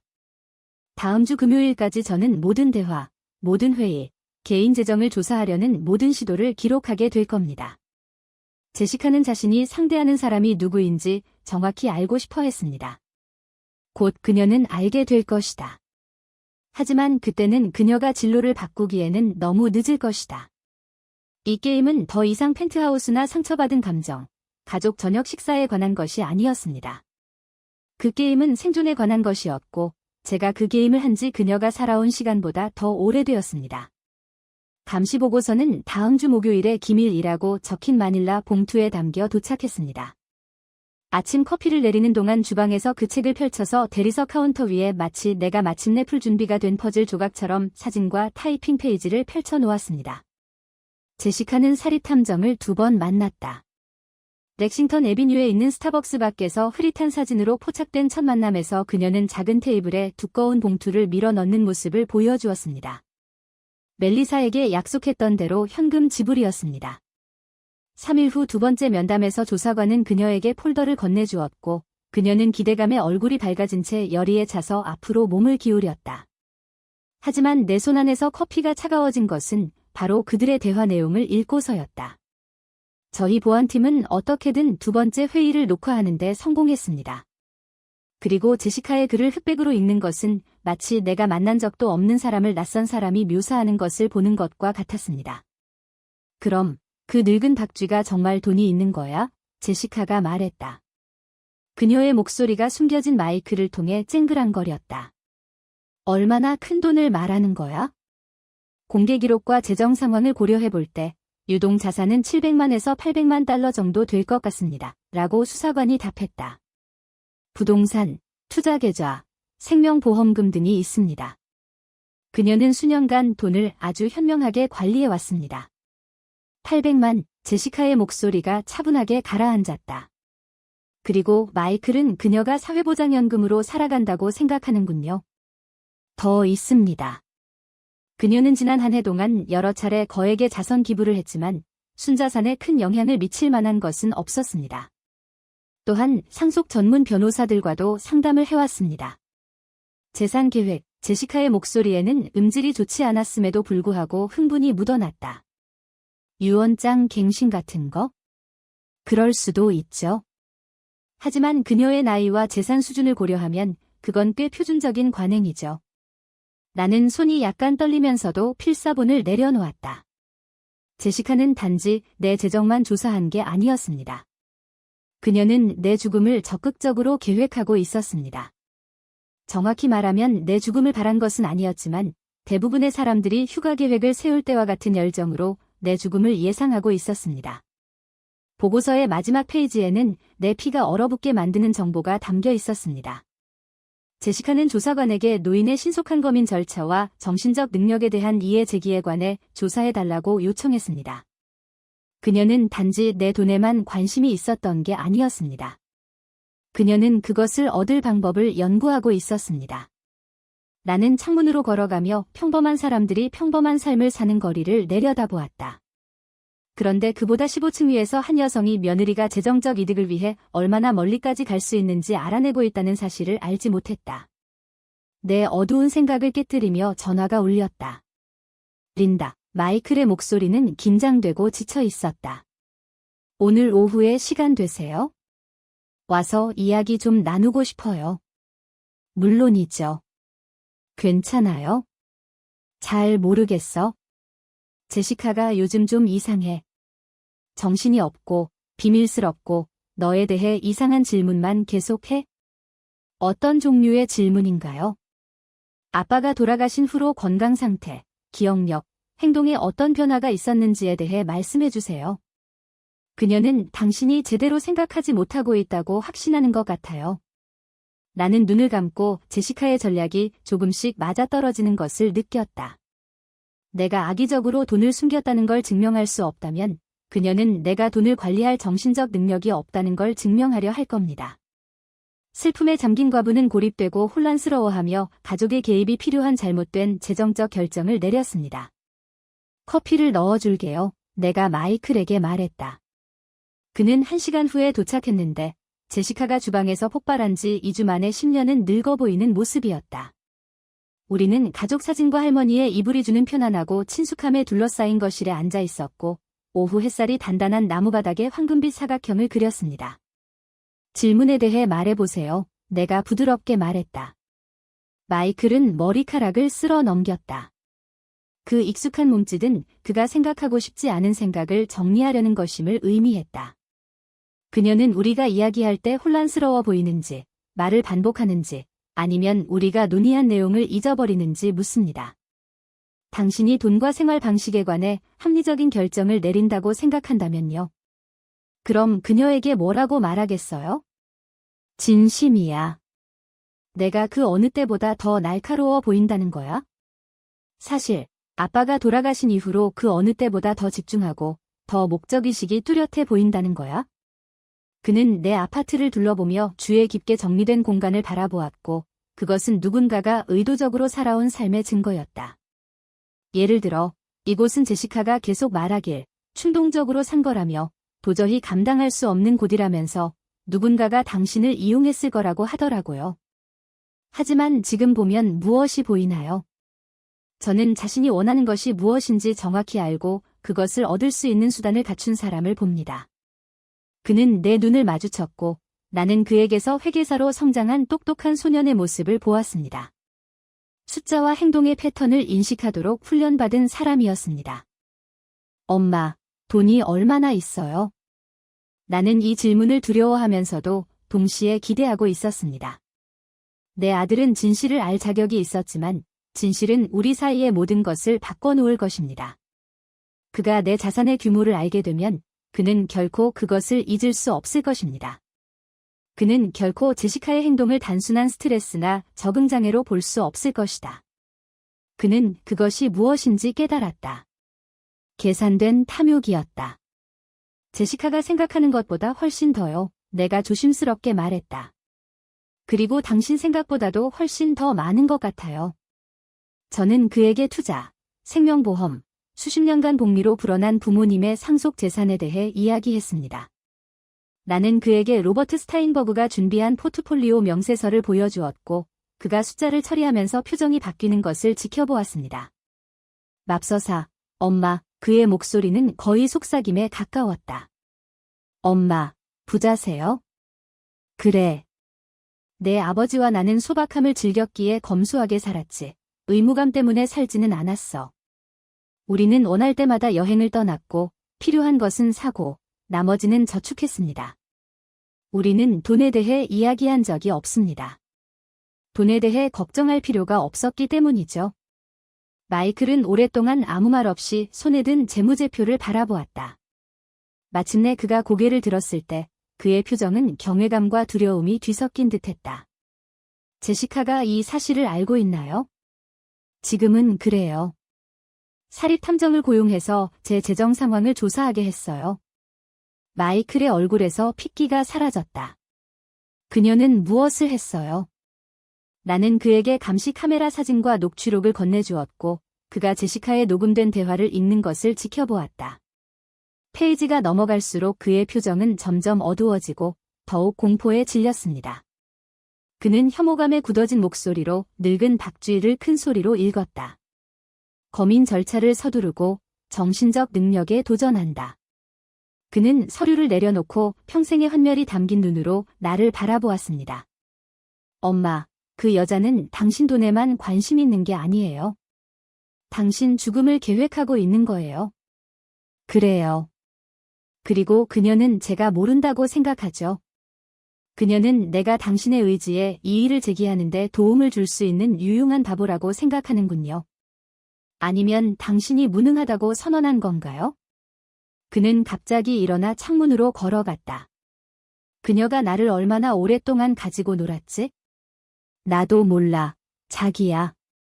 어쩌면 처음부터 그랬을지도 몰라. 어쩌면 시간이 지나면서 변했을지도 몰라. 하지만 마이클, 나는 창문으로 그와 함께 가서 제시카가 오늘 오후에 무슨 심부름을 하고 돌아올지 바라보았다. 중요한 걸 너한테 알려줘야겠다. 그는 나를 향해 돌아서서 기다렸다. 이제 더 이상 돈 문제가 아닙니다. 제시카는 노인을 사기하려는 의도를 담은 서류를 작성했습니다. 그녀는 자신의 용병적 이익을 기록했고 내 합법적 권리를 회피할 방법을 연구했습니다. 그녀가 이 중 하나라도 실행한다면 감옥에 갈 수도 있어요. 그렇죠. 하지만 더 중요한 건 그녀가 그 과정에서 당신을 파괴할 수도 있다는 거예요. 금융노인 학대 조사는 주범만을 표적으로 삼지 않습니다. 그들은 이 계획에 연루되었거나 이 계획으로부터 이익을 얻은 사람을 살펴봅니다. 마이클은 내가 무슨 말을 하는지 깨닫고 얼굴이 창백해졌습니다. 제시카가 자신의 계획을 추진한다면 그의 명예, 경력, 법적 지위가 연루로 인해 위험에 처할 수 있습니다. 어떻게 해야 하나요? 그는 속삭였다. 나는 아래 거리에서 택시에서 내리는 제시카를 내려다보았다.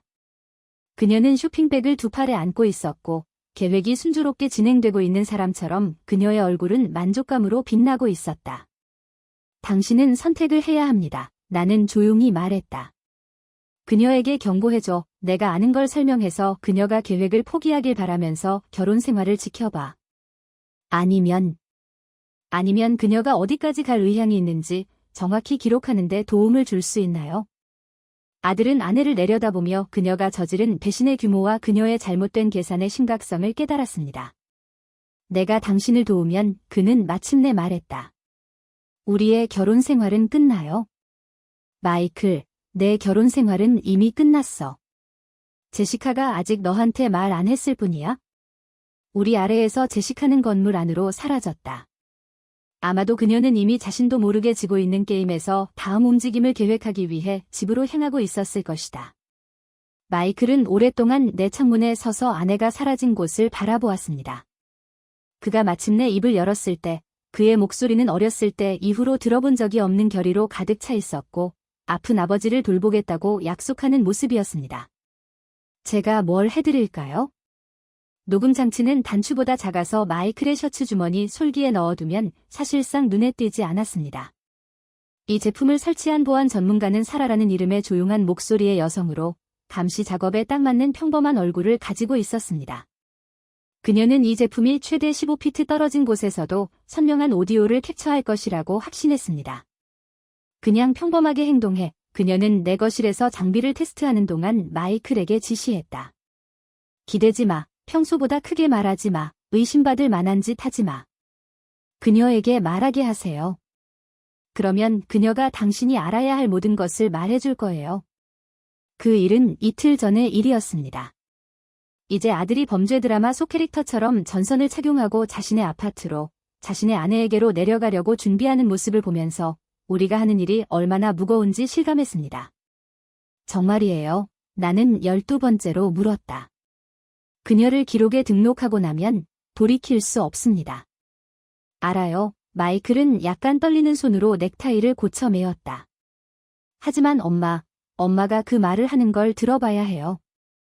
내가 결혼한 여자가 실제로 존재했는지, 아니면 항상 이런 여자였는지 알아야 해. 알겠습니다. 때로는 진실만이 우리를 파괴하는 사람들에게 우리를 묶어두는 부정과 희망의 안개를 뚫고 나갈 수 있는 유일한 것이었습니다. 마이클은 나를 꼭 껴안았습니다. 2주 전에 그 끔찍한 일요일 이후로 우리가 나눈 첫 번째 진심 어린 포옹이었고 그는 엘리베이터로 향했습니다. 나는 그가 길을 건너 모퉁이 상인에게서 꽃을 사는 모습을 창밖으로 바라보며 사랑스럽고 아무것도 모르는 남편의 연기를 준비하고 있었다. 그런 다음 나는 차 한 잔을 들고 독서 의자에 앉아 쇼가 시작되기를 기다렸다. 20분 후에 문자가 왔어요. 미끼를 물고 있어요. 저는 사라와 함께 한 기획 세션 중에 그 전략을 제안했었습니다. 마이클은 제시카에게 우리 가족의 미래, 아이들, 상당한 상속 재산이 가져다줄 안정감에 대해 생각해왔다고 말했습니다. 그는 아마도 내가 보이는 것보다 더 아플 수도 있고 최근의 지출과 불규칙한 행동이 초기 치매의 징후일 수도 있다는 생각을 심어주곤 했습니다. 그것은 잔인한 허구였지만 제시카가 듣고 싶어 했던 말이었습니다. 길 건너편에 주차된 밴에서 나오는 오디오 피드를 모니터링하던 사라에게서 온 문자가 울렸다. 말하고 있네. 생각보다 훨씬 낫네. 1시간 후, 마이클이 내 아파트로 돌아와서 글을 썼는데 읽으면서 손이 떨렸습니다. 제시카는 굶주린 물고기처럼 미끼를 물었습니다. 그녀에게 뭔가 문제가 있다는 걸 알았어요. 그녀는 흥분에 들뜬 목소리로 말했다. 일반 사람들은 충동적으로 300만 달러짜리 아파트를 사지 않아요. 그녀의 행동 방식은 너무 비밀스럽고 이상해요. 슬픔이 마침내 그녀의 뇌까지 사로잡은 것 같아요. 마이클은 제 정신 상태에 대해 우려를 표하면서도 제시카가 우리 가족의 미래에 대한 생각을 공유하도록 은근히 격려하며 자신의 역할을 완벽하게 수행했습니다. 아마도 그녀의 의사나 변호사와 상의해야 할 것 같아요. 그가 제안했다. 엄마가 정말로 치매에 걸린 거라면 누군가가 그녀의 재산을 자선단체에 기부하거나 사기꾼에게 사기당하기 전에 보호해야 해요. 녹취록에는 제시카의 답변이 흑백으로 담겨 있었습니다. 변호사는 우리에게 꼭 필요한 존재입니다. 저는 이미 능력 관련 소송을 전문으로 하는 노인법 전문 변호사들을 조사해봤습니다. 그녀가 자신의 일을 스스로 처리할 능력이 없다는 것을 우리가 입증할 수 있다면? 무슨 말씀이세요? 우리가 보호자 지정을 청원해서 그녀가 자신이나 우리에게 해를 끼치기 전에 그녀의 재정을 통제할 수 있다고 말하고 있는 거예요. 마이클, 만약 당신 엄마가 정말로 800만 달러를 가지고 있으면서도 정신을 잃고 있다면 우리는 엄마의 이익과 우리 미래의 아이들을 위해 그 돈을 보호할 책임이 있습니다. 마이클은 더욱 강하게 요구하며 보호자가 되는 상황에서는 나에게 무슨 일이 일어날 것인지 물었다. 그녀는 잘 보살핌을 받을 거예요. 제시카가 무시하듯 말했다. 아마 전문적인 감독을 받을 수 있는 좋은 보호시설에서요. 충동적인 구매를 하지 않고 사기꾼의 희생양이 될 수 없는 곳이죠. 그녀는 실제로 복잡한 재정적 결정에 대해 걱정하지 않아도 되어 더 행복할 거예요. 제시카는 우리 가족의 미래에 대한 자신의 비전을 소름 끼치는 세부 사항까지 설명하며 30분간 대화를 이어갔습니다. 그녀는 이미 매우 독점적이고 신중한 시설을 알아냈는데 그곳에는 불편한 친척들이 머물 수 있고 그들의 자산은 보다 유능한 사람들이 관리할 수 있는 곳이었다. 그녀는 누군가를 정신적으로 무능하다고 선언하는 데 필요한 법적 요건, 보호자 선임 절차의 일정, 심지어 관련 비용까지 조사했습니다. 이것의 장점은 모든 비용을 그녀 자신의 돈으로 지불할 수 있다는 점이에요. 그녀는 마이클에게 설명했다. 법률 비용, 시설 비용, 심지어 그녀의 일을 관리하는 데 드는 우리의 보상까지요. 그녀가 스스로 결정을 내릴 능력이 없다는 것을 증명할 수 있는 한 모든 것이 완벽하게 합법적입니다. 나는 대본을 읽고 창가로 걸어가면서 수천 가족이 저녁을 함께 먹고 숙제를 돕고 휴가 계획을 세우고 있을 도시를 바라보았다. 평범한 가족들이 평범한 일을 하고 있었고 15층 아래에서 한 여성이 금전적 이득을 위해 남편의 어머니를 파괴하려는 계획을 세웠다는 사실은 알지 못했다. 가장 잔인한 부분은 돈이 아니었다. 돈은 대체될 수도, 보호될 수도, 재분배될 수도 있었다. 가장 잔인한 부분은 그녀의 계획의 효율성이었습니다. 그녀는 내 평생 저축을 자신의 편의를 위해 쓰는 동안 나를 기관에 보관하자고 아무렇지 않게 이야기했습니다. 1시간 후 마이클이 내 집에 나타났는데 그의 얼굴은 지쳐 잿빛이었고 뭔가 더 심각한 표정을 짓고 있었다.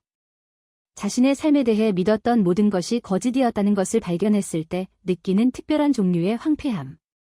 사라가 녹음이 완벽하다고 했어. 그는 마치 마라톤을 완주한 사람처럼 소파에 주저앉으며 말했다. 명확한 오디오, 자세한 자백, 그녀가 이를 실행하려고 할 경우 노인학대 공모 혐의로 기소할 수 있는 충분한 증거가 있습니다. 이 모든 일을 잘 해내고 있나요? 그는 오랫동안 아무 말도 하지 않고 자신의 손을 바라보았다. 저는 우리의 결혼식 날, 우리가 했던 서약, 건강할 때나 아플 때나, 좋든 나쁘든 함께하겠다는 약속을 계속 떠올립니다. 나는 그녀가 그 말을 진심으로 하는 줄 알았어요. 그때는 그랬을지도 몰라요. 아니요, 그의 목소리는 단호하면서도 확신에 차 있었다. 이 정도 수준의 계획은 하룻밤 사이에 이루어지지 않습니다. 그녀가 이미 선정한 조사, 법률 조사, 시설. 그녀는 이 일을 몇 달, 어쩌면 그 이상 동안 해왔어요. 즉, 그것은 그 말은 그녀가 나를 당신 아파트에서 쫓아내기 전에 이런 일을 계획했다는 뜻이에요. 그녀는 아빠가 죽기 전부터 이 일을 계획했어요. 마이클은 끔찍한 이해심이 가득한 눈으로 나를 올려다보았다. 그래서 그녀가 나와 결혼한 거잖아? 그녀는 돈이 많은 가족을 보고 그 돈을 상속받을 수 있는 위치를 차지하기로 결심했습니다. 나는 제시카가 빨리 결혼하고 싶어하는 마음과 가족 재정에 대한 논의에 관심이 있다는 것을 생각했다. 그녀가 항상 상속과 재산 계획에 대한 대화를 이끌어온 방식대로라면 징후는 분명히 있었지만 슬픔과 희망 때문에 우리는 그것을 알아차리지 못했습니다. 미안해, 자기야. 사과하지 마. 그녀를 우리 삶에 데려온 건 나잖아. 아빠가 돌아가신 후 공허함을 채우기 위해 너무나 필사적이었던 저는 그녀의 관심사가 탐욕이 아니라 사랑이라고 스스로 확신했습니다. 응. 우리는 편안한 침묵 속에 앉아 있었고 창밖으로 도시의 불빛이 반짝거리기 시작했습니다. 마침내 마이클이 다시 말했다. 이제 무슨 일이 일어나나요? 나는 휴대전화를 들고 연락처를 뒤져 로버트 스타인버그의 전화번호를 찾았다. 이제 우리는 제시카가 그녀가 얻은 것에 대한 대가를 정확히 받을 수 있도록 하겠습니다. 저는 감시 카메라 사진, 녹음된 대화, 노부인을 사기치려는 계획된 계획에 대한 문서화된 증거에 대해 생각했습니다. 나는 요양원과 보호자 청원, 그리고 내 돈을 쓰는 동안 나를 창고에 가두려는 누군가의 무심한 잔인함에 대해 생각했다. 아무것도 아니에요. 나는 로버트의 전화번호를 누르며 말했다. 제시카는 아무것도 얻지 못해요. 하지만 먼저 그녀는 당신이 살아온 시간보다 더 오랫동안 이 게임을 해온 사람을 속이려고 하면 무슨 일이 일어나는지 알게 될 거예요. 로버트가 전화를 받기 전에 전화벨이 한 번 울렸다. 린다, 전화하기엔 너무 늦었어. 알아요. 하지만 검토해야 할 증거가 몇 가지 있고 제 재산 계획에 대해 다시 논의해야 할 것 같아요. 네, 앞으로 발생할 수 있는 모든 청구로부터 제 자산을 완벽하게 보호하고 싶습니다. 로버트, 제시카가 어떤 게임에는 결과가 따른다는 걸 배워야 할 때라고 생각해요. 봉투는 화요일 아침에 택배로 도착했습니다. 로버트 스타인버그의 로펌 레터헤드가 오화한 금색 글자로 양각된 두꺼운 크림색 종이입니다. 나는 펜트하우스 창문에서 제시카가 건물 프런트 데스크에서 영수증을 받는 모습을 지켜보았다. 그녀의 얼굴은 멜리사와의 또 다른 전화 통화 중에 방해를 받아 호기심과 약간의 짜증이 섞인 표정이었다. 그녀는 로비에서 바로 그것을 뜯어냈고 그녀의 표정이 가벼운 짜증에서 혼란, 그리고 공황 상태에 가까운 무언가로 바뀌는 것을 나는 완벽하게 볼 수 있었습니다. 그녀의 손에서 종이가 펄럭이며 대리석 바닥에 가을 낙엽처럼 흩어졌다. 30초 후에 전화가 왔습니다. 이게 뭐야? 제시카의 목소리는 날카로웠고 제대로 통제되지 않았다. 너는 어떤 병든 게임을 하고 있는 거야? 무슨 말씀인지 잘 모르겠네요. 나는 차분하게 말하며 아침 차를 마시며 독서 의자에 앉았다. 좀 더 구체적으로 말씀해 주셔야 할 것 같아요. 나를 놀리지 마. 이것은 이 중단 및 중지 명령, 노인 학대와 금융 사기에 대한 이 터무니없는 주장입니다. 당신은 완전히 미쳤어요. 마이클은 제 정신 상태에 대해 우려를 표하면서도 제시카가 우리 가족의 미래에 대한 생각을 공유하도록 은근히 격려하며 자신의 역할을 완벽하게 수행했습니다. 아마도 그녀의 의사나 변호사와 상의해야 할 것 같아요. 그가 제안했다. 엄마가 정말로 치매에 걸린 거라면 누군가가 그녀의 재산을 자선단체에 기부하거나 사기꾼에게 사기당하기 전에 보호해야 해요. 녹취록에는 제시카의 답변이 흑백으로 담겨 있었습니다. 변호사는 우리에게 꼭 필요한 존재입니다. 저는 이미 능력 관련 소송을 전문으로 하는 노인법 전문 변호사들을 조사해봤습니다. 그녀가 자신의 일을 스스로 처리할 능력이 없다는 것을 우리가 입증할 수 있다면? 무슨 말씀이세요? 우리가 보호자 지정을 청원해서 그녀가 자신이나 우리에게 해를 끼치기 전에 그녀의 재정을 통제할 수 있다고 말하고 있는 거예요. 마이클, 만약 당신 엄마가 정말로 $800만 가지고 있으면서도 정신을 잃고 있다면 우리는 엄마의 이익과 우리 미래의 아이들을 위해 그 돈을 보호할 책임이 있습니다. 마이클은 더욱 강하게 요구하며 보호자가 되는 상황에서는 나에게 무슨 일이 일어날 것인지 물었다. 아, 그녀는 잘 보살핌을 받을 거예요. 제시카가 무시하듯 말했다. 아마 전문적인 감독을 받을 수 있는 좋은 보호시설에서요. 충동적인 구매를 하지 않고 사기꾼의 희생양이 될 수 없는 곳이죠. 그녀는 실제로 복잡한 재정적 결정에 대해 걱정하지 않아도 되어 더 행복할 거예요. 제시카는 우리 가족의 미래에 대한 자신의 비전을 소름 끼치는 세부 사항까지 설명하며 30분간 대화를 이어갔습니다. 그녀는 이미 매우 독점적이고 신중한 시설을 알아냈는데 그곳에는 불편한 친척들이 머물 수 있고 그들의 자산은 보다 유능한 사람들이 관리할 수 있는 곳이었다. 그녀는 누군가를 정신적으로 무능하다고 선언하는 데 필요한 법적 요건, 보호자 선임 절차의 일정, 심지어 관련 비용까지 조사했습니다. 이것의 장점은 모든 비용을 그녀 자신의 돈으로 지불할 수 있다는 점이에요. 그녀는 마이클에게 설명했다. 법률 비용, 시설 비용, 심지어 그녀의 일을 관리하는 데 드는 우리의 보상까지요. 그녀가 스스로 결정을 내릴 능력이 없다는 것을 증명할 수 있는 한 모든 것이 완벽하게 합법적입니다. 나는 대본을 읽고 창가로 걸어가면서 수천 가족이 저녁을 함께 먹고 숙제를 돕고 휴가 계획을 세우고 있을 도시를 바라보았다. 평범한 가족들이 평범한 일을 하고 있었고 15층 아래에서 한 여성이 금전적 이득을 위해 남편의 어머니를 파괴하려는 계획을 세웠다는 사실은 알지 못했다. 가장 잔인한 부분은 돈이 아니었다. 돈은 대체될 수도, 보호될 수도, 재분배될 수도 있었다. 가장 잔인한 부분은 그녀의 계획의 효율성이었습니다. 그녀는 내 평생 저축을 자신의 편의를 위해 쓰는 동안 나를 기관에 보관하자고 아무렇지 않게 이야기했습니다. 1시간 후 마이클이 내 집에 나타났는데 그의 얼굴은 지쳐 잿빛이었고 뭔가 더 심각한 표정을 짓고 있었다. 자신의 삶에 대해 믿었던 모든 것이 거짓이었다는 것을 발견했을 때 느끼는 특별한 종류의 황폐함. 사라가 녹음이 완벽하다고 했어. 그는 마치 마라톤을 완주한 사람처럼 소파에 주저앉으며 말했다. 명확한 오디오, 자세한 자백, 그녀가 이를 실행하려고 할 경우 노인학대 공모 혐의로 기소할 수 있는 충분한 증거가 있습니다. 이 모든 일을 잘 해내고 있나요? 그는 오랫동안 아무 말도 하지 않고 자신의 손을 바라보았다. 저는 우리의 결혼식 날, 우리가 했던 서약, 건강할 때나 아플 때나 좋든 나쁘든 함께하겠다는 약속을 계속 떠올립니다. 나는 그녀가 그 말을 진심으로 하는 줄 알았어요. 그때는 그랬을지도 몰라요. 아니요, 그의 목소리는 단호하면서도 확신에 차 있었다. 이 정도 수준의 계획은 하룻밤 사이에 이루어지지 않습니다. 그녀가 이미 선정한 조사, 법률 조사, 시설. 그녀는 이 일을 몇 달, 어쩌면 그 이상 동안 해왔어요. 즉, 그것은 그 말은 그녀가 나를 당신 아파트에서 쫓아내기 전에 이런 일을 계획했다는 뜻이에요. 그녀는 아빠가 죽기 전부터 이 일을 계획했어요.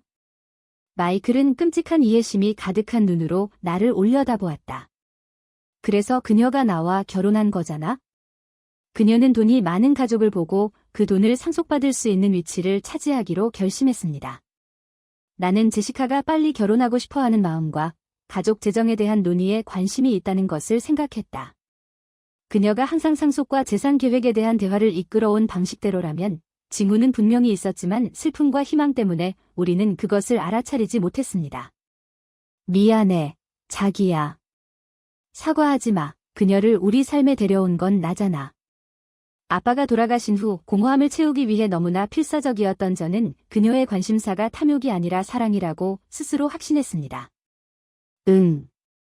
우리는 편안한 침묵 속에 앉아 있었고 창밖으로 도시의 불빛이 반짝거리기 시작했습니다. 마침내 마이클이 다시 말했다. 이제 무슨 일이 일어나나요? 나는 휴대전화를 들고 연락처를 뒤져 로버트 스타인버그의 전화번호를 찾았다. 이제 우리는 제시카가 그녀가 얻은 것에 대한 대가를 정확히 받을 수 있도록 하겠습니다. 이는 저는 감시 카메라 사진, 녹음된 대화, 노부인을 사기치려는 계획된 계획에 대한 문서화된 증거에 대해 생각했습니다. 나는 요양원과 보호자 청원, 그리고 내 돈을 쓰는 동안 나를 창고에 가두려는 누군가의 무심한 잔인함에 대해 생각했다.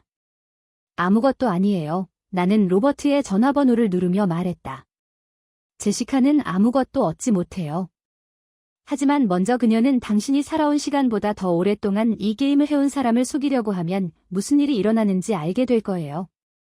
로버트가 전화를 받기 전에 전화벨이 한 번 울렸다. 린다, 전화하기엔 너무 늦었어. 알아요. 하지만 검토해야 할 증거가 몇 가지 있고 제 재산 계획에 대해 다시 논의해야 할 것 같아요. 오. 네, 앞으로 발생할 수 있는 모든 청구로부터 제 자산을 완벽하게 보호하고 싶습니다. 로버트, 제시카가 어떤 게임에는 결과가 따른다는 걸 배워야 할 때라고 생각해요. 봉투는 화요일 아침에 택배로 도착했습니다. 로버트 스타인버그의 로펌 레터헤드가 오화한 금색 글자로 양각된 두꺼운 크림색 종이입니다. 나는 펜트하우스 창문에서 제시카가 건물 프런트 데스크에서 영수증을 받는 모습을 지켜보았다. 그녀의 얼굴은 멜리사와의 또 다른 전화 통화 중에 방해를 받아 호기심과 약간의 짜증이 섞인 표정이었다. 그녀는 로비에서 바로 그것을 뜯어냈고 그녀의 표정이 가벼운 짜증에서 혼란, 그리고 공황 상태에 가까운 무언가로 바뀌는 것을 나는 완벽하게 볼 수 있었습니다. 그녀의 손에서 종이가 펄럭이며 대리석 바닥에 가을 낙엽처럼 흩어졌다. 30초 후에 전화가 왔습니다. 이게 뭐야? 제시카의 목소리는 날카로웠고 제대로 통제되지 않았다. 너는 어떤 병든 게임을 하고 있는 거야? 무슨 말씀인지 잘 모르겠네요. 나는 차분하게 말하며 아침차를 마시며 독서 의자에 앉았다. 좀 더 구체적으로 말씀해 주셔야 할 것 같아요. 나를 놀리지 마. 이것은 이중단 및 중지 명령, 노인 학대와 금융사기에 대한 이 터무니없는 주장입니다. 당신은 완전히 미쳤어요. 나는 커피 테이블 위에 놓인 로버트의 편지 사본을 훑어보았다. 제시카가 무슨 짓을 했는지, 그리고 그녀가 계속한다면 무슨 일이 일어날지 정확히 설명한 20페이지 분량의 꼼꼼하게 작성된 법률 용어. 언어는 난해했지만 메시지는 매우 명확했습니다. 우리는 그녀의 계획에 대한 증거를 가지고 있었고 나의 재정을 조사하거나 나의 정신적 능력에 의문을 제기하려는 추가 시도는 즉각적인 형사 고발로 이어질 것입니다. 난 미치지 않았어, 제시카. 하지만 남편의 어머니를 정신적으로 무능하다고 선언하는 방법을 조사하기 위해 사립탐정을 고용하는 것이 합리적인 결정인지 스스로에게 물어보는 게 좋을 겁니다. 전화 반대편에서는 너무나 침묵이 흘렀기 때문에 그녀가 전화를 끊었는지 궁금했습니다. 그때 나는 그녀의 숨소리를 들었습니다. 과호흡을 참으려 애쓰는 사람처럼 빠르고 얕은 숨소리였습니다. 당신은 나를 감시하고 있었군요. 그녀가 속삭였다. 저는 제 자신을 보호해 왔습니다. 뭔가 다른 게 있죠? 이건 함정이에요. 이건 괴롭힘이에요. 아니, 제시카. 함정수사란 내가 자네를 범죄에 끌어들인 걸 뜻하는 거야? 당신이 멈추라고 한 후에도 내가 당신에게 반복적으로 연락했다면 그것은 괴롭힘이 될 것입니다. 이것은 문서입니다. 나는 전화기 너머로 엘리베이터 종소리를 들었고 그 다음 제시카의 발 뒤꿈치가 단단한 나무 바닥을 빠르게 밟는 소리를 들었다. 마이클, 그녀의 목소리는 멀리서 들려왔지만 분명하게 들렸다. 마이클, 지금 당장 이리 나와. 그는 집에 없어요. 내가 그녀에게 말했다. 그는 고객과 일찍 미팅을 했지만 돌아오면 여러분의 연구활동의 법적 의미에 대해 논의하는데 매우 관심을 가질 거라고 확신합니다. 또다시 침묵이 이어졌고 이번에는 더 길었다. 제시카가 다시 말을 했을 때 그녀의 목소리는 완전히 바뀌어 있었습니다. 날카로운 느낌은 사라지고 차갑고 계산적인 느낌이 그 자리를 대신했습니다. 내가 그렇게 똑똑하다고 생각하니? 비싼 아파트에 앉아 돈도 많고 변호사도 있고 감시팀도 있는 데다가 꼭두각시 놀이나 하고 있잖아. 나는 내 이익을 보호할 준비가 충분히 되었다고 생각한다. 그래. 하지만 이건 내 돈으로는 보호받을 수 없는 문제야, 린다. 제시카의 목소리는 어쩐지 아까의 비명보다 더 위협적으로 들리는 속삭임으로 낮아졌다. 난 이 가족에 대해 좀 알아? 마이클이 너한테 한 번도 말 안 한 것들 말이야? 당신의 성인 남편에 대한 소중한 추억을 파괴할 일들. 내가 찻잔을 내려놓자 찻잔이 접시에 부딪혀 덜그럭거렸다. 실례합니다. 내 말 들었지? 로버트는 당신이 생각하는 것처럼 헌신적인 가정적인 사람이 아니었습니다. 출장 때문에 사무실에서 밤늦게까지 일해서 그가 계속 일하고 있었다고 생각해? 배가 얼어붙는 것 같았지만 나는 목소리를 떨치지 않았다. 제시카, 증명할 수 없는 비난은 조심하는 게 좋을 거야. 증명할 수 없어. 그녀는 크게 웃었다. 증명할 게 너무 많아. 마이클은 작년에 당신 결혼기념일 파티가 끝난 뒤 취해서 모든 걸 말해줬어요. 아빠의 사소한 실수에 대한 이야기예요. 시카고의 여성에 대해서요. 로버트가 주말마다 방문하던 아파트에 대한 이야기입니다. 세상이 옆으로 기울어졌습니다. 로버트는 분기별로 시카고를 방문하고 그곳의 한 회사에서 컨설팅 업무를 담당합니다. 항상 주말까지 연장했는데 왕복 비행기를 타는 것보다 숙박하는 것이 더 효율적이었기 때문입니다. 40년의 결혼 생활. 하지만 나는 그 여행들에 대해 한 번도 의문을 품어본 적이 없었다. 의문을 품어볼 생각도 해본 적이 없었다. 거짓말이에요. 내가 그래요? 마이클에게 물어보세요. 로버트의 재산을 정리할 때 발견한 영수증에 대해 물어보세요. 로버트가 당신을 데려간 적 없는 식당의 신용카드 명세서에 대해 물어보세요. 그가 하루 16시간 일했다고 할 때 머물렀던 호텔. 제 손이 너무 떨려서 전화를 제대로 잡을 수가 없었습니다. 왜 나한테 이런 말을 하는 거야? 린다, 내가 게임을 하고 싶어서 그래.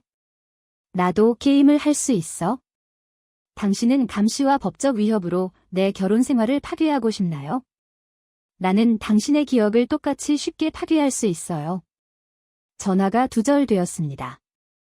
나는 40년간 정성껏 모아온 추억에 둘러싸인 아름다운 아파트에 앉아 있었고 그 추억들이 모두 먼지로 사라지는 것을 느꼈습니다. 로버트가 시카고에서 가져온 기념일 선물. 수십 년간 중요한 컨설팅 업무를 해왔지만 한 번도 만난 적도 없고 소개받은 적도 없는 사업 동료들. 그는 그 여행 이후로 늘 피곤하고 멀어져 있었고 가족 생활에 다시 적응하려면 하루나 이틀이 필요했습니다. 아니, 저는 이걸 받아들이지 않을 거예요. 제시카는 절박한 상황에 처해 궁지에 몰려서 찾을 수 있는 모든 무기를 꺼내들었습니다. 그녀가 거짓말을 한 이유는 진실, 즉 금융사기와 노인 학대에 대한 그녀의 진실이 폭로되었기 때문입니다. 그리고 이제 그녀는 우위를 되찾기 위해 나에게 충분히 상처를 입혀야 했습니다. 하지만 내가 스스로에게 이렇게 말하는 순간 의심이 독처럼 스며들었습니다. 내가 전혀 의심하지 않았던 세부 사항이 갑자기 중요해 보였습니다. 로버트는 자신의 여행 계획을 스스로 처리하겠다고 고집했습니다.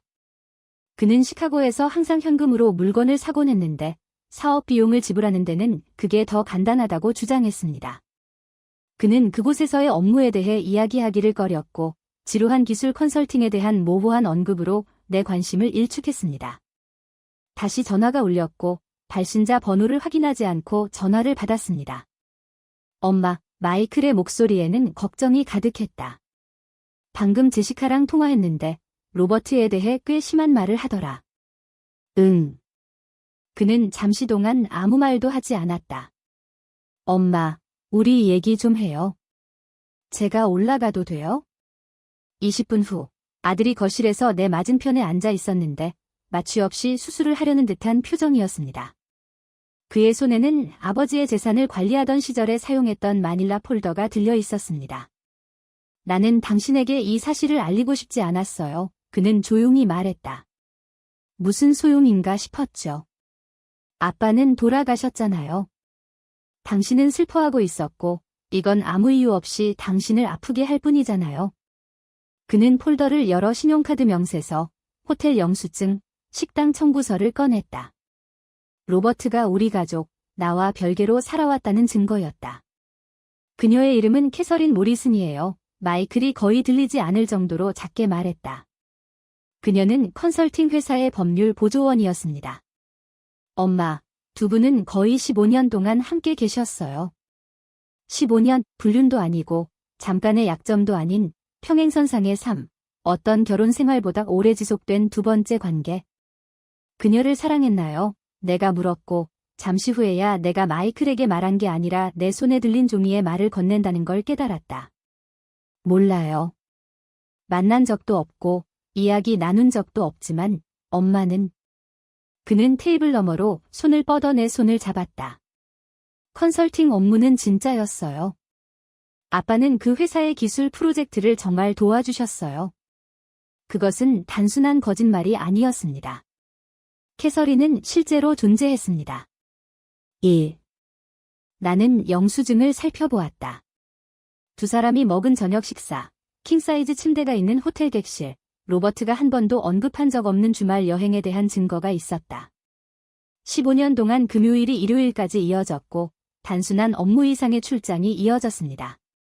제시카는 어떻게 알았어?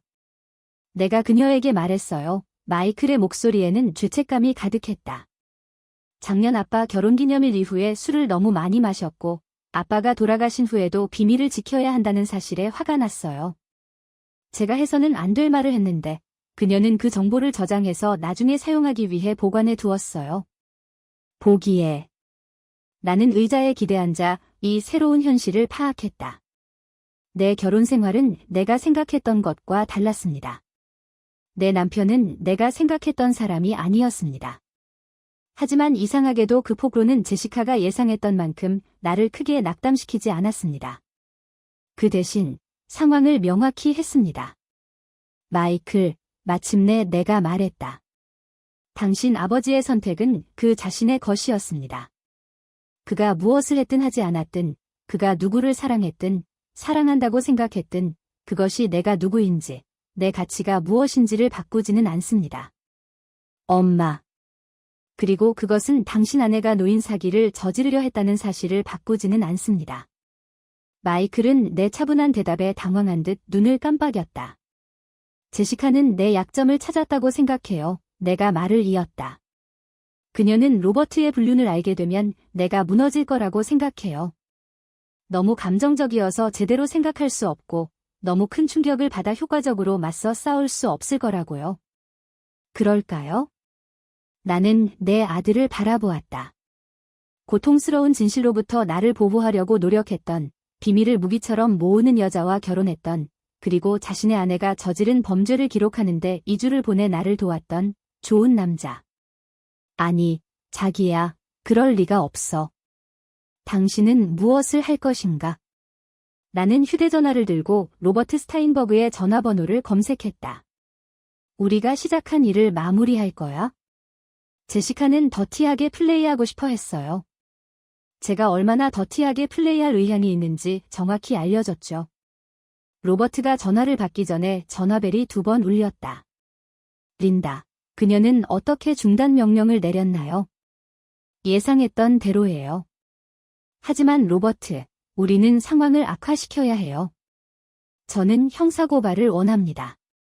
오늘 바로 제기하세요. 확실해요. 일단 그 길로 들어서면? 확실해요. 제시카가 어떤 게임은 자신이 상상하지 못했던 결과를 가져온다는 걸 깨달을 때가 됐어요. 나는 내가 살고 있는 도시, 내가 바라보는 풍경, 내가 살고 있는 집을 바라보았다. 제시카가 탐내어 훔치려 했던 집 말이다. 그녀는 전쟁을 원했고 곧 전쟁이 일어날 것 같았다. 경찰은 목요일 오전 10시 37분에 도착했습니다. 금융범죄를 소재로 한 TV 드라마에서 튀어나온 듯한 눈에 띄지 않는 정장을 입은 2명의 형사. 나는 그들이 목적지를 이미 알고 있는 채로 펜트하우스 창문에서 그들이 건물에 들어오는 모습을 지켜보았다. 40대 여성으로 눈빛이 예리하고 흰머리를 실용적인 빵 모양으로 묶은 마르티네즈 형사는 제시카와의 약속을 확인하기 위해 1시간 전에 전화를 했습니다. 공식적으로 기소된 혐의는 노인 금융학대 공모, 취약한 성인에 대한 사기 시도, 보호된 금융정보에 대한 형사 수사입니다. 톰슨 부인, 마르티네즈 형사가 설명했다. 변호사님께서 제출하신 모든 증거를 검토했습니다. 녹음된 대화, 사립탐정의 영수증, 자격심사 절차에 대한 문서화된 연구. 확실한 사건입니다. 정식 인터뷰만 진행하면 됩니다. 이제 같은 형사들이 엘리베이터 안으로 사라지는 것을 보면서 나는 예상치 못한 슬픔의 물결을 느꼈다. 제시카는 그럴 자격이 없어. 무슨 일이 일어나든 그녀는 그럴 자격이 있어? 하지만 가족끼리 저녁 식사를 하는 일은 다시는 없을 것입니다. 손주들은 아마 절대 갖지 못할 거예요. 내가 소유한 것이 아니라 나를 있는 그대로 사랑해주는 사람들에 둘러싸여 늙어가는 단순한 꿈을 위해서요. 마이클이 보낸 문자로 휴대폰이 울렸다. 지금 올라가는 중이야? 제시카가 방금 경찰에 신고해서 소리 지르고 있어. 그는 15분 후에 도착했는데 창백하고 떨리는 표정이었고 3년 전 회계 회사를 시작할 때 내가 골라준 넥타이를 아직도 메고 있었습니다. 그 당시 우리의 가장 큰 걱정은 그가 사무실 임대료를 낼 만큼 충분한 고객을 확보할 수 있을지 여부였습니다. 그녀가 체포됐어요. 그는 마치 마라톤을 막마친 사람처럼 소파에 털썩 주저앉으며 아무 말 없이 말했다. 공식적으로는 아니었지만 그들은 그녀를 경찰서로 데려가 신문을 했습니다. 그녀가 재산계획 조사를 위해 고용한 변호사가 그곳에서 그들을 만날 거예요. 나는 찻잔을 조심스럽게 내려놓았고 만족스럽지 못한 기분에 놀랐다. 몇 주 동안 저는 이 순간을 위해 노력해왔습니다. 제시카의 범죄를 기록하고 증거를 수집하고 마침내 그녀의 진짜 본성을 드러낼 대결을 준비했습니다. 하지만 그 일이 일어나고 나니 내가 느낀 건 피곤함 뿐이었습니다. 잘 지내세요? 모르겠어요. 마이클은 두 손으로 얼굴을 문질렀다. 마음 한편으로는 안도감이 들어요. 마침내 모든 게 공개됐으니까요. 더 이상 척하지 마. 더 이상 조심하지 마. 내가 상상하는 건 아닌지 걱정할 필요도 없어. 그리고 다른 부분은? 다른 쪽은 다음에 무슨 일이 일어날지 무서워합니다. 그녀가 감옥에 가지 않더라도 우리 결혼 생활은 끝나요? 내가 사랑한다고 생각했던 여자는 존재하지 않았어요. 그녀는 제시카가 우리 가족의 돈에 접근하기 위해 연기한 캐릭터일 뿐이에요. 우리는 잠시 침묵 속에 앉아 15층 아래에서 도시가 리듬을 타며 움직이는 것을 지켜보았습니다. 평범한 사람들이 평범한 삶을 살면서 한 펜트하우스 아파트에서 가족이 통제된 폭파의 정밀함으로 무너져 내리고 있다는 사실을 알지 못합니다. 아빠 생각이 계속 나네요. 마이클이 마침내 말했다. 어제 아빠가 캐서린에 대해 알아낸 일이 생각나요? 그게 다르죠? 이제 무엇이 진짜인지 어떻게 알 수 있죠? 모든 것을 내가 틀렸을 때 내 판단을 어떻게 믿을 수 있을까? 나는 아들을 바라보았다. 정말 진지하게 그를 바라보았다. 성공한 회계사도 아니고 실망한 남편도 아닌 폭풍우가 칠 때 내 손을 잡고 우리의 작은 도시 정원에 토마토를 심는 것을 도와준 그 아들을. 아버지의 불륜이 40년간의 결혼 생활을 망가뜨리는 건 아니잖아요. 내가 천천히 말했다. 그것은 내가 어떤 것들을 이해하는 방식을 바꾸지만 우리가 공유한 모든 것이 무효화되는 것은 아닙니다. 사랑은 제로섬 게임이 아니야, 마이클. 사람들은 서로 다른 시간에 서로 다른 방식으로 여러 사람을 사랑할 수 있습니다. 하지만 제시카는 당신을 전혀 사랑하지 않았어요. 그게 바로 차이입니다. 당신의 아버지는 나를 사랑하셨고 캐서린도 사랑하셨던 것 같아요. 어수선하고 고통스럽고 내가 선택했을 일은 아니지만 그게 인간적인 일이에요. 제시카가 한 일은 계획된 포식이었습니다. 마이클은 오랫동안 조용히 이 차이점을 이해했다. 마침내 그는 다시 말했다. 이제 나에게 무슨 일이 일어날까? 제시카가 감옥에 간다면, 이 일이 알려지면 내 사업, 내 명예가. 나도 이에 대해 생각해봤어요. 금융범죄 수사는 공개 기록이었습니다. 마이클의 이름은 가해자로서가 아니라 피해자의 가족으로서 사건과 연결될 것입니다. 하지만 맨해튼 회계의 작은 세계에서는 평판이 전부였습니다. 그것에 대한 생각이 있어요. 내가 말했다. 하지만 그것은 당신이 얼마나 새로운 시작을 할 의지가 있는지에 달려 있습니다. 어떤 종류의 새로운 시작이요? 나는 지난주 동안 준비해 두었던 폴더를 꺼냈다. 필요하지 않을 거라 생각했지만 그래도 준비해 둔 서류들. 재산 계획 서류, 사업 파트너십 제안서, 신탁 기금 문서. 저는 78살이에요, 마이클. 나머지 인생 동안 $800만 필요 없어요. 저는 제 자산이 보호되고 현명하게 사용될 것이라는 확신에서 오는 안정감, 편안함, 마음의 평화가 필요합니다. 나는 그에게 서류를 건넸다. 저는 제 재산을 가족 신탁으로 재구조화하고 당신을 주요 수탁자이자 수혜자로 삼는 것을 제안합니다. 신탁은 귀하의 컨설팅 업무, 즉 노인 고객을 위한 재정 보호에 특화된 새로운 컨설팅 업무에 자금을 지원할 것입니다. 마이클은 문서를 응시했는데 그의 표정에는 놀라움, 혼란, 그리고 희망이 뒤섞여 있었다. 제시카의 계획에 대한 당신의 경험을 사례 연구로 활용하세요. 내가 말을 이었다. 다른 가족들이 노인의 재정적 학대를 인식하고 예방할 수 있도록 도와주세요. 고통스러운 교육을 사람들에게 도움이 되는 무언가로 바꿔보세요.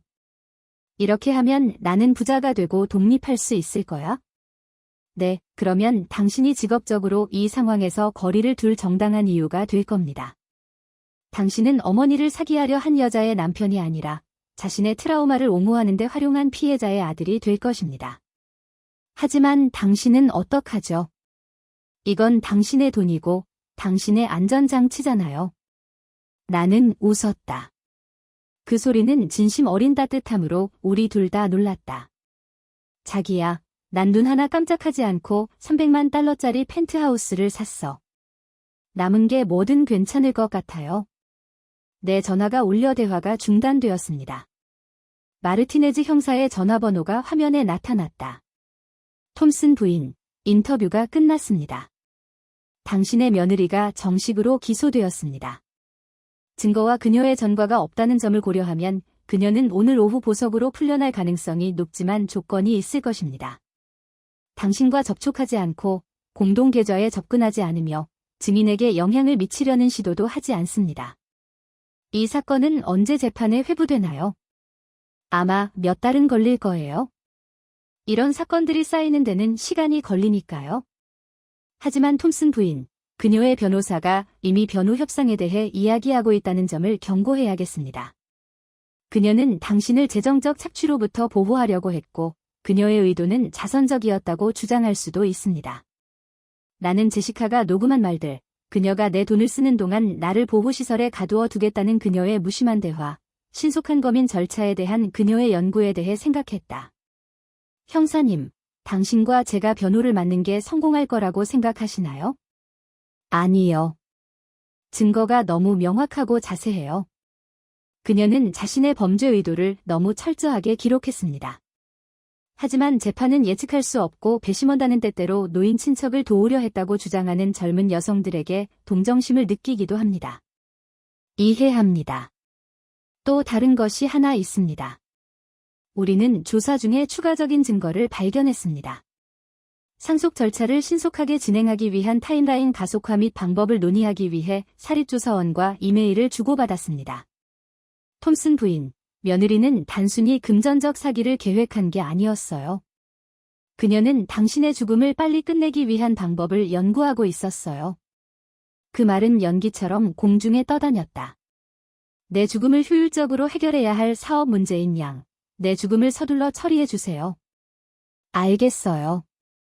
사건이 진행됨에 따라 연락드리겠습니다. 톰슨 부인, 당신은 옳은 일을 했습니다. 며느리 같은 사람들은 가족의 충성심과 노인의 연약함에 기대어 자신들을 결과로부터 보호합니다. 당신은 피해자가 되기를 거부합니다. 전화를 끊은 후 마이클과 나는 아무 말 없이 앉아 제시카가 계획한 모든 일을 파악했다. 단순한 도난이 아니라 훨씬 더 어두운 일이 벌어지고 있습니다. 그녀는 당신이 죽기를 바랐어요. 마이클이 속삭였다. 그녀는 내 돈을 원했어요. 내가 죽는 게 돈을 얻는 가장 편리한 방법일 뿐이었죠. 어떻게 그런 생각을 할 수 있지? 어떻게 그런 계획을 세울 수 있지? 나는 복잡하고 지저분한 인간 삶을 사는 사람들로 가득한 도시의 아름다운 풍경을 바라보았습니다. 그들 중 일부는 아마도 불가능한 선택, 극심한 빈곤, 절박한 상황으로 인해 재정적 범죄가 유일한 선택처럼 보일 정도로 어려움을 겪고 있었을 것입니다. 제시카는 그런 사람이 아니었습니다. 그녀는 선택권과 기회, 편안한 삶을 누렸습니다. 그녀는 사랑보다 탐욕을, 연민보다 계산을, 성격보다 범죄를 선택했습니다. 모르겠어요. 나는 아들에게 말했다. 하지만 이건 알아요. 그녀는 잘못된 목표를 선택했어요. 이제 우리는 무엇을 해야 하나요? 나는 신탁 서류를 집어서 마이클에게 돌려주었다. 이제 우리는 더 나은 것을, 정직한 것을, 다른 사람들이 우리가 되어야 한다고 생각하는 사람이 아니라 우리가 실제로 어떤 사람인지를 존중하는 것을 만들어냅니다. 마이클은 손에 든 서류를 바라보았다. 그의 미래, 그의 독립, 그리고 온전한 정직함으로 다시 시작할 수 있는 기회. 엄마, 정말 그럴까요? 제 인생에서 그 어느 때보다 더 확신을 가졌던 적이 없습니다. 창밖으로 오후 햇살에 반짝이는 도시가 보였다. 가능성과 약속으로 가득 차 있었다. 새로운 시작을 해야 할 때 용기 있게 다시 시작한 사람들이 살아가는 모습이 담겨 있습니다. 우리 같은 사람들. 센트럴 파크에 봄이 찾아왔고 벚꽃이 만발하고 가능성이 열렸습니다. 테라스에서 보니 가족들이 피크닉 담요를 펼치고 아이들이 따뜻한 공기 속에서 거품을 쫓아다니는 온실 정원이 보였습니다. 제시카가 체포된 지 6개월이 지났고 세상은 새로운 리듬으로 자리 잡았습니다. 더 조용하고 더 정직하고 훨씬 더 평화로웠습니다. 변론 협상은 2월에 마무리되었습니다. 제시카는 2년간의 보호관찰, 사회봉사, 의무적 배상을 조건으로 놓인 재정적 학대 시도 혐의를 받아들였습니다. 하지만 그녀는 실제로 아무것도 훔친 적이 없으므로 보상은 상징적이었습니다. 더 중요한 것은 그녀는 나에게만 적용되는 것이 아니라 내 인생 동안 내 재정에 간섭하려는 모든 시도에도 적용되는 포괄적인 비접촉 계약에 서명했다는 것입니다. 마이클은 선고 후 나에게 이렇게 말했다. 그녀는 법정에서 더 작아 보였어요. 마치 누군가가 그녀의 숨결을 모두 빼버린 것 같았죠. 나는 참석하지 않기로 했습니다. 어떤 결말은 목격자가 필요하지 않고 단지 수용만 필요합니다. 이혼은 빠르고 깔끔하게 진행되었습니다. 그는 정원을 가꾸는 법을 배워야 해요. 별장에는 아름다운 흙이 깔려있지만 우리 둘 다 식물을 키우는 법에 대해 아무것도 모릅니다. 사라의 웃음은 음악과 같았습니다. 밝고 진실했으며 생기가 넘쳤습니다. 저도 그 일을 돕고 싶습니다. 나중에 그들이 마이클의 아파트로 돌아간 뒤 그는 그곳을 계속 사용했지만 그들은 대부분의 시간을 대학 근처에 있는 사라의 작지만 더 쾌적한 아파트에서 보냈다. 나는 그 아파트의 주인으로서 마지막으로 테라스에 서서 70년 동안 내 집이었던 도시를 바라보았다. 제시카는 내 돈을 훔치려고 했지만 사실 그녀는 나에게 그보다 더 가치 있는 것을 주었습니다. 목적 없는 분은 값비싼 외로움일 뿐이라는 것을 깨닫게 해준 것입니다. 그녀는 나에게 단지 재정뿐만 아니라 내 삶도 돌아보게 했습니다. 그리고 그렇게 하면서 그녀는 우연히 나를 자유롭게 해주었습니다. 내일부터는 도움이 필요한 가정에 가구를 기부하고 문해력 향상 프로그램을 위한 책을 포장하고 면적은 좁아지지만 모든 면에서 더 큰 삶을 준비할 것입니다. 저는 로버트와 시카고에서의 그의 평행한 삶, 사랑의 복잡성, 그리고 다른 사람을 완전히 아는 것의 불가능성에 대해 생각했습니다. 저는 마이클과 사라가 첫 번째 결혼의 잔해를 바탕으로 솔직하고 진실된 관계를 쌓아가는 모습을 생각했습니다. 제시카가 어디에 있든 생각이 났어요. 진정한 안정감은 무엇을 가져가는 게 아니라 무엇을 만들어내는 데서 온다는 걸 깨달았으면 좋겠어요. 하지만 저는 주로 내일과 그 모레, 그리고 앞으로 펼쳐질 빈 페이지처럼 쓰여지기를 기다리는 모든 날들에 대해 생각했습니다. 박물관을 보존하는 사람의 세심한 필체가 아니라 마침내 자신의 이야기를 살아갈 준비가 된 사람의 대담한 회고로 쓴 글입니다. 저는 전화를 들고 선라이즈 매너에 전화해 이사 날짜를 확인했습니다. 그런 다음 알츠하이머 재단에 전화해서 기부 서류 작업을 마무리했습니다. 마지막으로 나는 꽃집에 전화해서 새 별장의 노을 벚꽃 가지를 주문했습니다. 인생에서 가장 아름다운 것들은 결말에도 불구하고 꽃을 피우는 것이 아니라 결말 덕분에 꽃을 피운다는 것을 일깨워줍니다. 78세가 되어서야 마침내 시작할 준비가 되었습니다. 어떤 사람들은 평생을 벽을 쌓는 데 바칩니다. 대신 정원을 가꾸는 데는 결코 늦지 않다는 걸 배웠습니다. 끝.